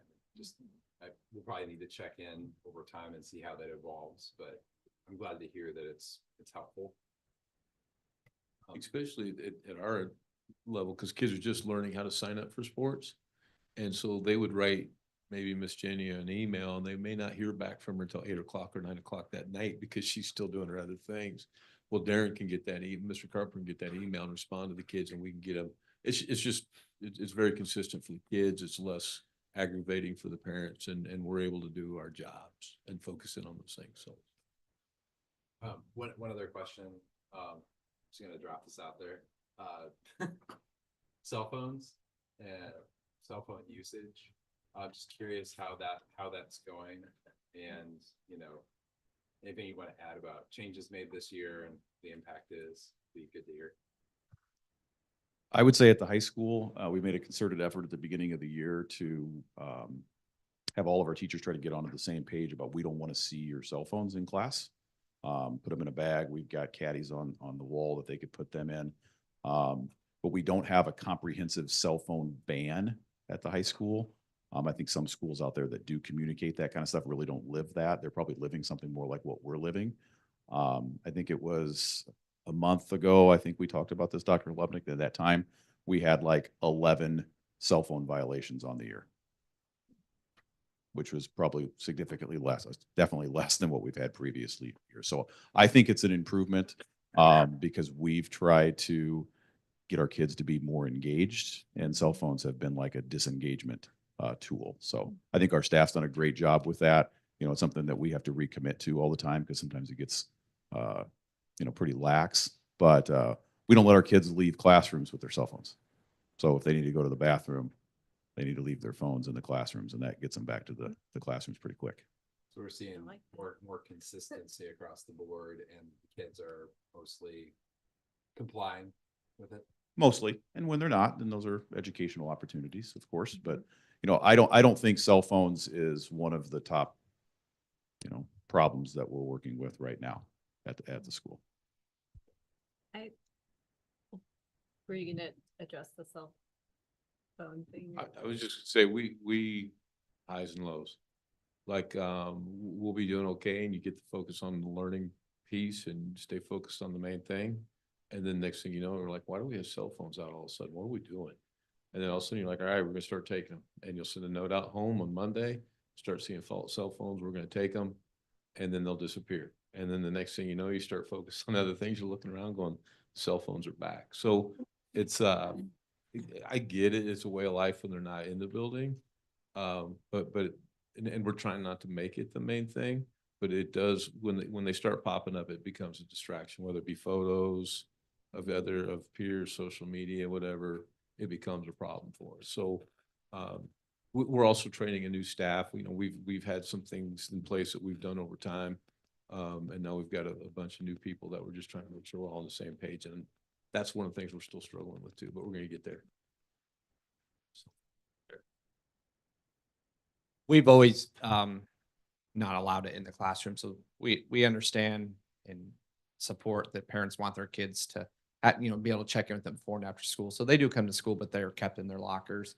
It's always been that way. So like our 7th graders, they don't know any different. That's what they knew last year. And the 6th graders, same thing, that's what they know. I'll say we've seen probably a little uptick. I think they're getting a little more creative lately, like, you know, put them in their pencil pouch or they try and make them look like a calculator. There's like calculator covers for cell phones now. And so they're creative, which we want them to be, but it's really not an issue. I don't think we've had a single cell phone issue this year, and they're pretty good about it. And so hopefully we can continue to, you know, send that up to their buildings as well too. So every once in a while the kids will ask if they can have it more passing time, but we're drawing a hard no. We don't want to see them at any point at all. Just stays in their locker, and most kids are very good about it. I was gonna take it back to chronic absenteeism since that was such a hot topic. And we are just fresh from having talked about that last night at the UAN dinner. And we know that the data just came out, and we're seeing improvements already at this point this year, although in the winter months it gets worse. I know, Steve, you said you know, the number of meetings you've had, but compared to last year, do you see an improvement in each of your buildings? I mean, the junior high sounds like 7th grade is doing really well. Have you seen it? I know there's an overall improvement in the district, like 1.3% or something like that. But have you noticed any improvements? Because I know the high school is one of the it's like either end of the, you know, the journey seems to be a challenge. Yeah, and our attendance last year at Spring Creek was not good. Like we knew it was something we need to work on, and overall it has improved. I think parents have a better understanding now and maybe are taking it a little more serious too. At least the conversations I've had with them. We just had a parent meeting earlier this week. It's very well attended, probably the best attended parent meeting I've ever held. And that was a topic that came up too, and parents just expressed that they understand, like, we're getting back to, like, it's important for kids to be in school, and they're starting to understand that more. And they'll call us on days if their kid is sick and, you know, want to run through the symptoms with us. And, you know, so that I know that they're taking it serious because they're asking questions and, you know, being more mindful about vacations and other things like that. So it seems to be having an impact. Our numbers, like I said, and our report have been steadily in the mid 90s for daily attendance average. Now we have seen a little bit of a dip. I would say over the last, I don't know if it's just sickness or what, but seen a little bit of a dip. But the rest of the year, it's always kind of bounced back up and got steady again. So, but I'd say yes, it's making a difference, and just having those conversations with families have led to good things. But honestly, there's still some families we're still struggling to get their kids to school, and we're trying everything we possibly can, and we'll just keep chipping away and keep working at it.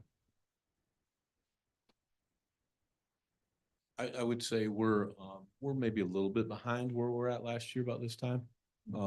We've had a wave of sickness go through. We dipped low 90s, high 80s last week. But I think we had some illness going around too. I would also say that we throw in that new factor. We have some drivers now. That creates some interesting concepts for us at that freshman level. And so we're doing okay, but yeah, I think we're going to have to attack it a little bit different just because our kids are older now. Yeah, I mean, I think the interventions we're doing this year, you know, the communications are obviously significantly different. I think we're trending in the right direction, but the hope is that some of the interventions we're making in the first semester, we're not going to hit those targets for those same kids in the second semester because what we did in the first semester improved, right? So right now it's probably too early to tell, but I think things are trending in the right direction.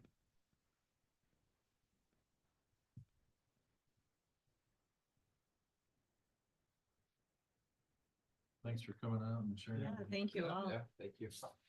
Appreciate it. Hey. Our last item is our IASD Convention UEN annual meeting discussion. We've hit on a couple of these things already. I know we're going to take, well, I should share that with. So I don't know if it's the first time we've gotten the board award. I'm not sure. So thanks to the hard work of the board members, we qualified for the Team Achievement Award. We get a nice plaque here, and I think everybody. And I can't remember. State championship. Yes, uh-huh. We're gonna put this in the trophy case for the district.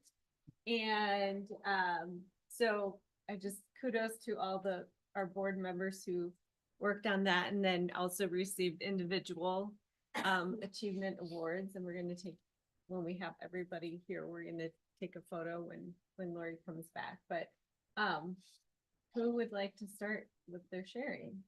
Well, I will, since I went to the delegates assembly. Thank you for letting me do that. It was an honor.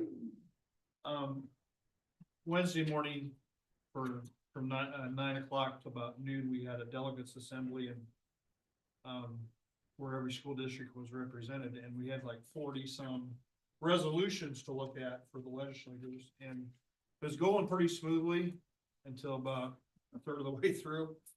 And a couple guys wanted to make amendments over, I felt like I was at a policy meeting because they wanted to change 2 words. You know, we had to all wait, and as a learning experience, I had to show some patience. But then we got to the topic of attendance, and it's already been brought up several times because that was a topic of the whole day. But the chronic, you know, the new attendance policy several speakers got up to whenever you wanted to, you could go up to a microphone and speak. And this one, that topic, as you can imagine, drew several speakers. And I never thought of it, because I've never been a farmer, or I've never lived in a rural area. But most of the concerns coming from them were, hey, our kids need to farm. Our kids need to miss school for 5 to 7 days and bring in the crops. That's just the way it is. And it's like, wow, I never thought of that. And then another lady complaining about the same thing. She was a board member, but she was the one getting the attendance letters because her son was doing the farming and doing some things. And so it was such a big topic, we had to take a break in the middle of it, which was good because that's when my friend here to my left, Chad Crabb, is our District 5 representative. He got a unanimous vote of confidence from District 5, and he was elected. He got 100% vote, and it was a short. There was no one else running. Well, I wasn't gonna bring that up, Jim. You should have said there was like 20 others. Yeah, I was getting there. I was trying to make it be a big deal. But anyway, he won. That was fun. But then we had to come back after break and continue this talk about chronic attendance and how much the districts can't afford these letters. And, it just, all of it kind of hit home. And then we went to the UN, like Bridget said, we went to the UNE meeting. And again, that was a big topic there. And so, and another thing, when getting back to the delegates assembly, we kind of, after we got, luckily there was a board member from Waukee that wrote a really nice amendment that everybody kind of adopted and saved us from being there for hours. But anyway, getting towards the end of it, school safety came up. And again, it was the rural schools that they wish they had SROs, like we're fortunate to have. They said they just can't afford it. Their budget isn't, they wish they'd get more funding like we all do, but because they wish they had SRO, at least one. And that kind of hit home again, that the small schools have different problems that we don't. We're fortunate we have several SROs and they do a great job. So that's just my report. Thank you for letting me be there, but it was fun to support Chad and kind of eye-opening about some of the things that were talked at length. And then like Chad and Bridget's already mentioned, we go to that dinner last night, and that's the big topic. So, sorry, I've talked enough. My 3 minutes are up, probably. Anybody else?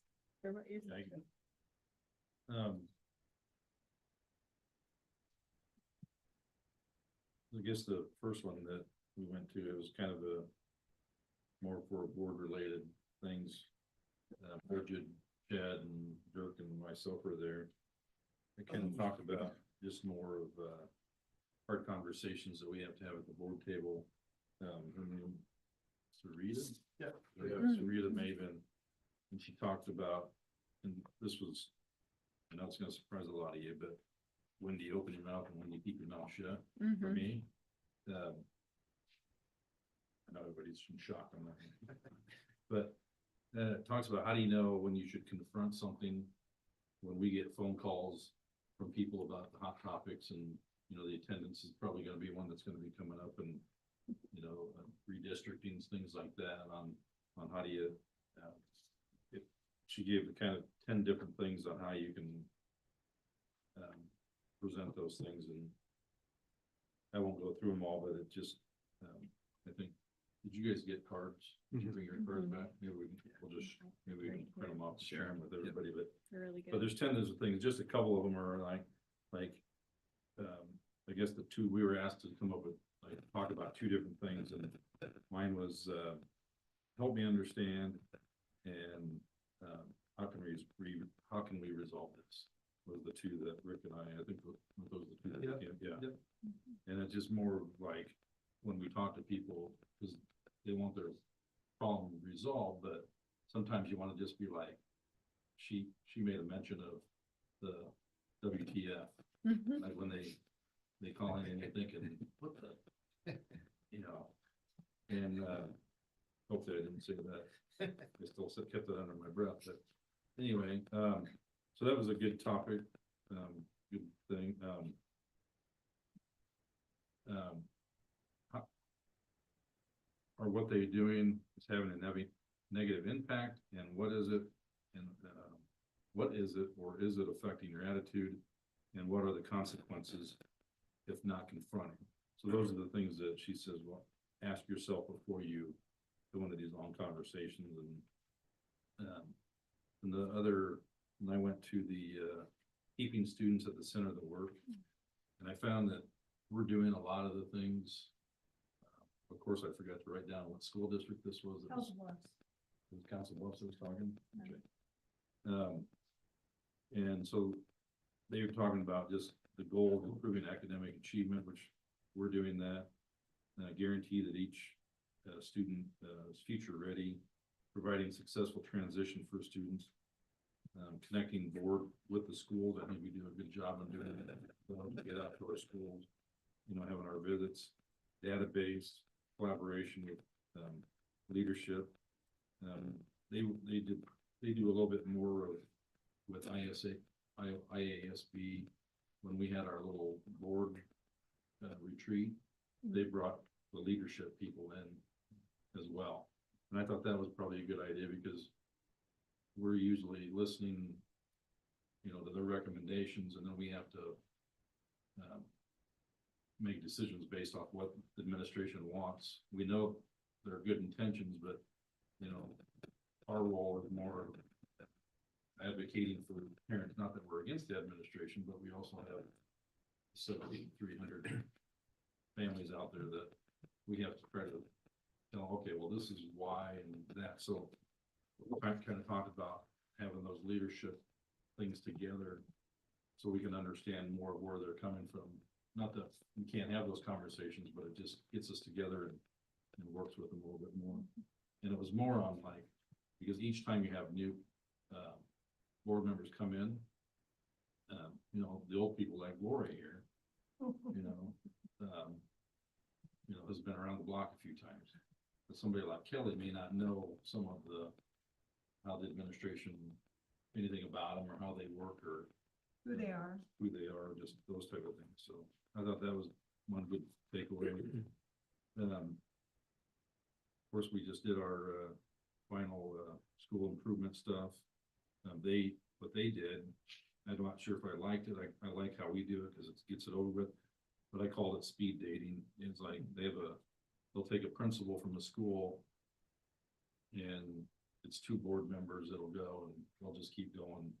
So they have to keep doing it over and over again. But it was the same concept they were talking about. Just all the things we do, the celebrations, the goals,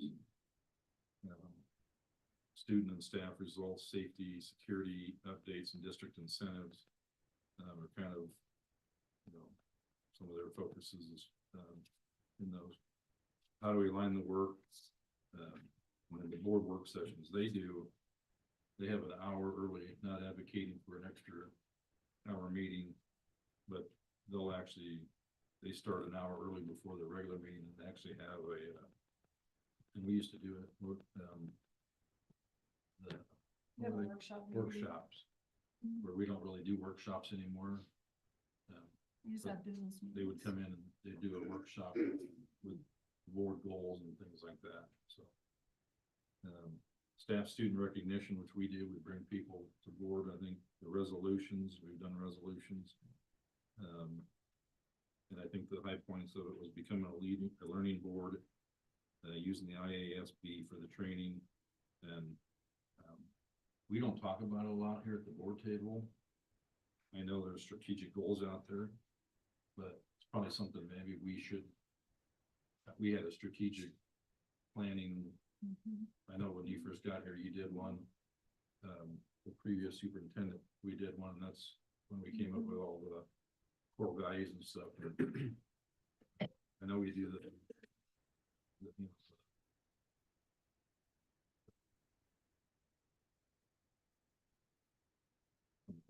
mission and vision at the beginning, but how do we really tie our strategic goals into what we're doing here at the board table? So, that's kind of what they took away from that thing there. It sounds like we're doing quite a few of that stuff already, but I went to the same class that Brett did. I would say I was interested in the speed dating. So they had 16 buildings, and I thought it was an interesting way. And each board member would rotate, you know, to each building and have a separate discussion from the group thing. So I thought that was interesting. And Brett touched on the alignment of the work, which is the 4 district strategic goals. Then they have board work sessions dedicated to the board to explore and discuss various topics. Then they have workshop meetings where they look at student achievement and informational presentations. Then they have board business meetings where staff and student recognition, resolutions, and the consent agenda. So they have 3 different kinds of meetings. So and I didn't even know she was at this, so she. no, I was in the second to front row. He was in the back. No, you're there. Anyway, that's all I can add. On top of everything excellent, your notes are spectacular. Oh, yeah. I couldn't even read my writing. I was like, what is this? Yeah, I went to the using AI in education session. It's kind of big in education right now. They were saying the major concerns were with privacy and consent. And then also, obviously, educators are having problems with students using them to write the papers. But they made a lot of good arguments for AI. They're talking about, you know, it has enhanced personalized learning. You know, students who may not be good at writing papers, it gives them kind of like a start and gets them going. It scales solutions for students, educators, and staff. They really, really urged, it was an attorney that was giving that presentation. They were really, really urging for districts to adopt a policy on AI if they haven't had one, if we don't have one. They wouldn't tell us who, we want to know the school district, but there's currently a suit being litigated right now, and it's supposedly here in Iowa, where the student had used AI for his paper. And the district, of course, said, I can't do that, plagiarism, whatever. And it's not settled yet, but they're suing the school district. And so that's why they really expect for issues like that to come up more and more. And so they were basically encouraging districts, if you don't have a policy on it, you should get one. They also talked about, it's called FERPA, the Family Educational Rights and Privacy Act. And also with the policy as far as on using AI, then you would also need a policy as far as what can be shared, what parental consents are needed to share any data. Brett, I'm like, I'm trying to read my hand. Let's see. Yeah, they said that closed AI was a safer option if school districts could use that. What closed AI is that the students could just access what's put into it, whereas open AI, they could kind of get assistance from anywhere. Yeah, and then again, the parent and guardian consent definitely should be required in a board policy. And then they said to make sure teachers and staff know where to request AI as far as threat monitoring and keeping, you know, the integrity of our system safe. Did not read that. Something about it needs to meet cybersecurity standards, but I can't read the rest of whatever. But they also wanted districts to consider equity. Because they're talking about access issues with, students who don't have internet, that may not have the money or the training or the resources to access AI, or have the digital literacy. They were talking about potential equity issues with the marketing the use of AI tools as far as, it being unequal through schools and through districts. And they were talking about even with the AI and how great it is lately, but there's still inherent biases in the system. And so the example that they used is there was a picture of actually, it was of Barack Obama, and the system that they used had asked them who the person was. Well, the AI recreated the picture and it was actually of a white man, but he did look a lot like Barack Obama. But, but they were saying just to be careful of, the accuracy of AI. And also that they were really encouraging districts, for using it for any type of programming, any type of teaching, or any type of notifications to make sure that there's a human review factor in it. Because the AI is getting better and more advanced, but obviously it's not perfect yet. And so they're strongly encouraging districts to have the human review factor. And so that's the AI session. So I went to an AI section, but it was very different than the one you were in. I think they overlap a bit, but so the one you went to sounds like it was very much from a legal perspective, which is like, how can we mitigate risk? The one I went to did address some of the darker sides of AI, the hallucinations, the inaccuracies, the risks, and kids using it to generate fake images of people and things like that. But also kind of highlighting all of the things that are, I guess, positive about it, and also that the fact that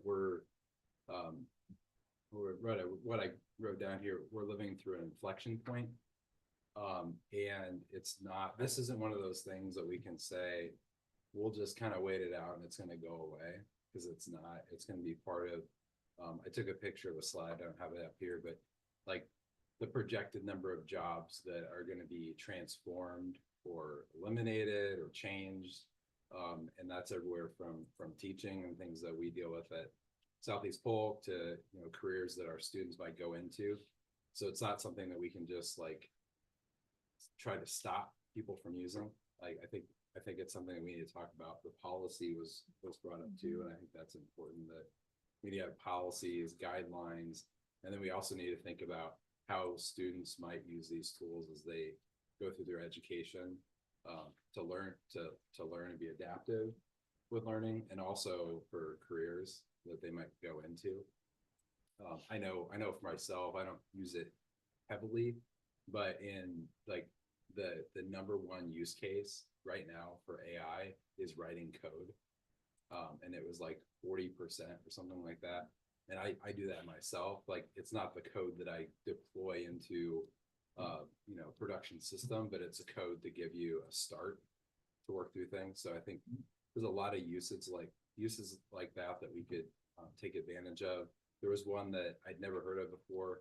It was called Notebook LM, and it's one where you can upload a bunch of documents into it and have it compare. So like, if we wanted to analyze cell phone policies across a lot of different districts, we could load those all into it, and we could have it kind of synthesize that and summarize and find comparisons. And you can even turn it into a podcast where it sounds like there's a couple people talking about it. You can ask questions of the documents. So there's a lot of cool things. That was a closed AI. It used Gemini, but it was really interesting.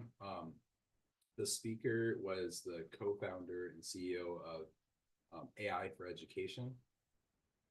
And I think that might be a great resource. The site has a lot of free resources. They also do professional development, and they help districts put roadmaps together for how to both mitigate the risks of AI and also embrace the opportunities. So I was pretty fired up after that session, because I think that, I want our district to stay on the cutting edge of what's possible.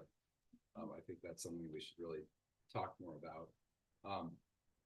Other than that, I think like the IASB conference is always really well run.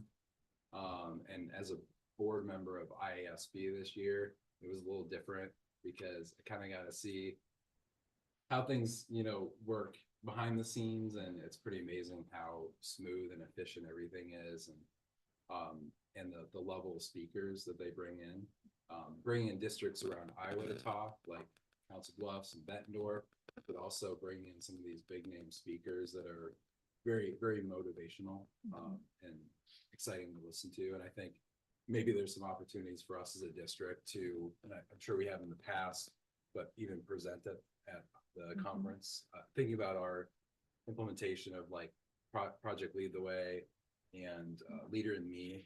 And we've really done something unique there with those programs that I think a lot of other districts could benefit from. So, but the sessions are awesome. And then the other part that is really great is just the networking and connections that you make with other districts. You know, we kind of have a little bit of a I'd say love-hate relationship. I'd say we have kind of a rivalry, obviously, coming up A here friendly with- rivalry. with West Des Moines, but we also had some great conversations with them at a, district board level that was really cool.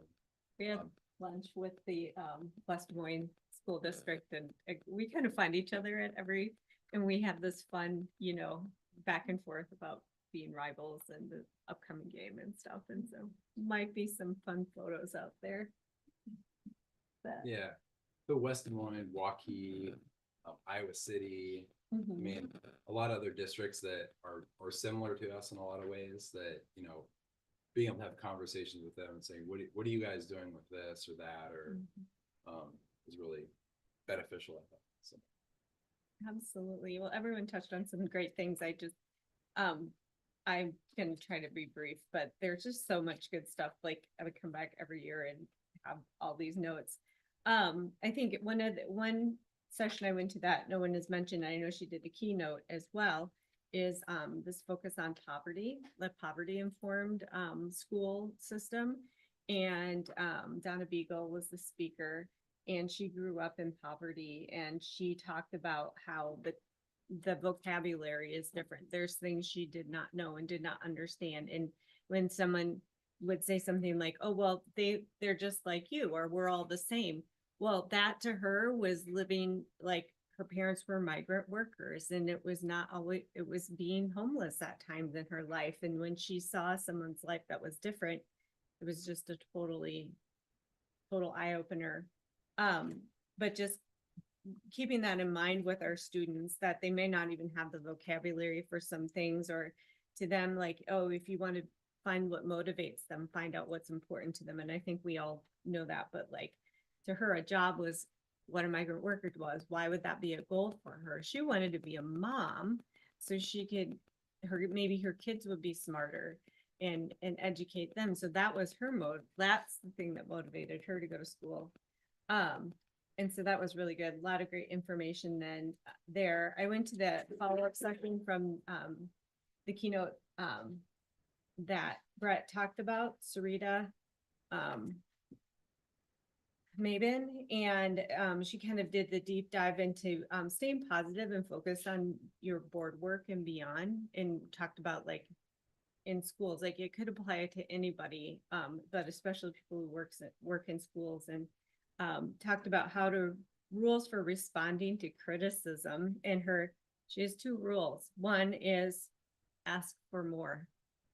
Like, what do you suggest? Tell me more what you mean about that when someone provides criticism. And rule number 2 is see rule number 1, ask for more. Not to jump in with an explanation or excuse, but another piece that was either in this session or another was the importance of the listening. And really, like, people remember how you make them feel when you listen to them, not just when you speak to them. So that was a really good one. And I had some other great takeaways from that too. I went to a breakout session about strategic planning. Since it's been a while, I wanted to learn a little more about that, and maybe that's a process.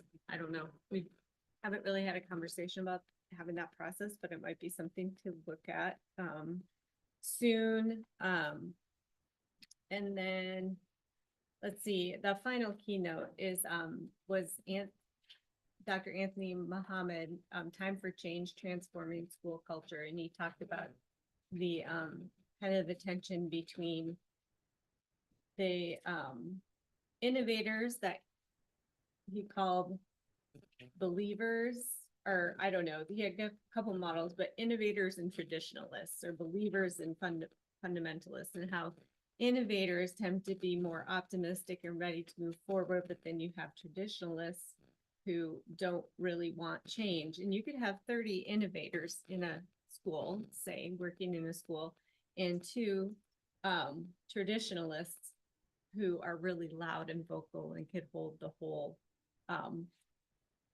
organization back. And he talked about a really interesting, kind of case study he did with two school districts that were identical in almost every single way. One was thriving and growing, and one was failing. And it all had to do 100% with that culture and moving forward and innovating.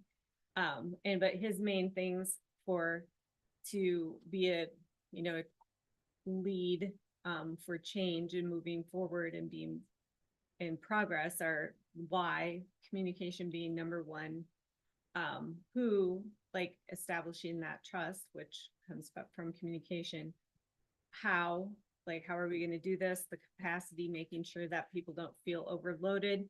I thought this was really interesting. He said ideally, like schools, like teachers and employees can handle like between 1 to 3 initiatives, maximum 4, but any more, like if you pile too many initiatives on, then that's going to be too much. And then having that accountability, but you also have to have support before you have the accountability. So like it's not he talked about that importance of giving that support so someone could achieve the thing that they need to be accountable for. So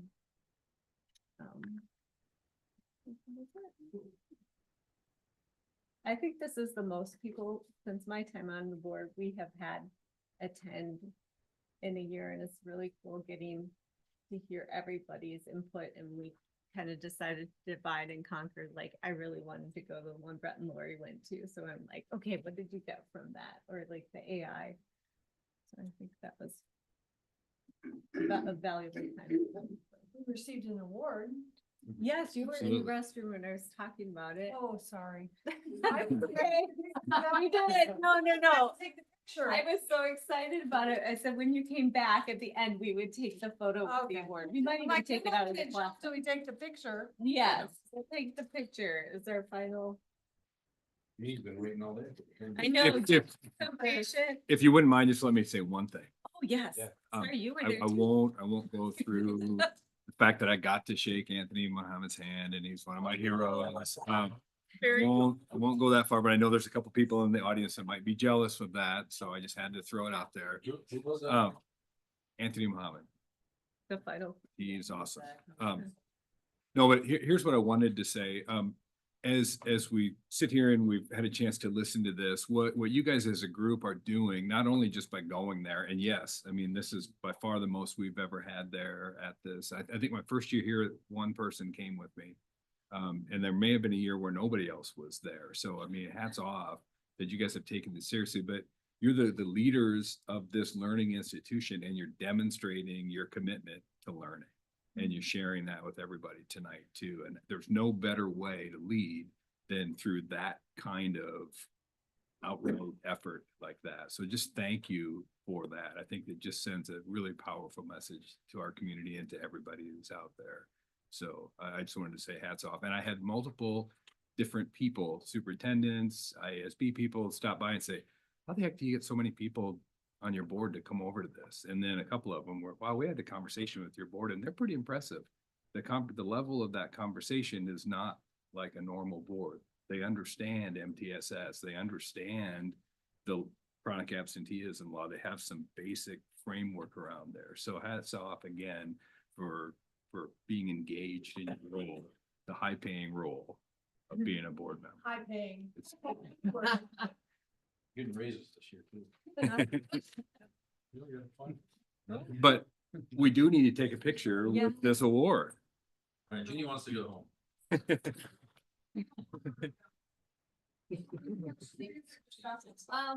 you want it? Jeannie, do you want us to hold? I didn't bring my certificate. Just do it with that. Just with that. Yeah. Did you get your professional one taken there? Yeah. Okay, yeah.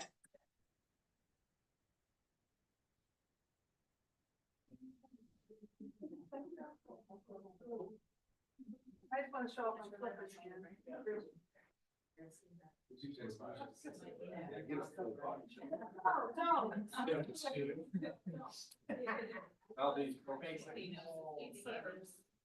Relative bill. Like, two in the middle, but holding the flag. Oh, yeah.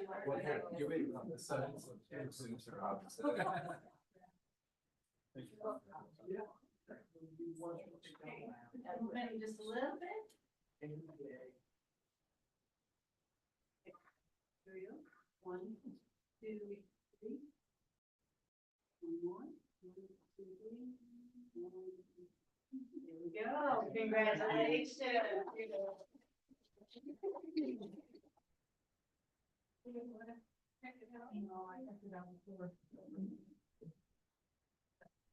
I think you guys are. You mean the work to get us over the line? Oh, that. All right. To adjourn.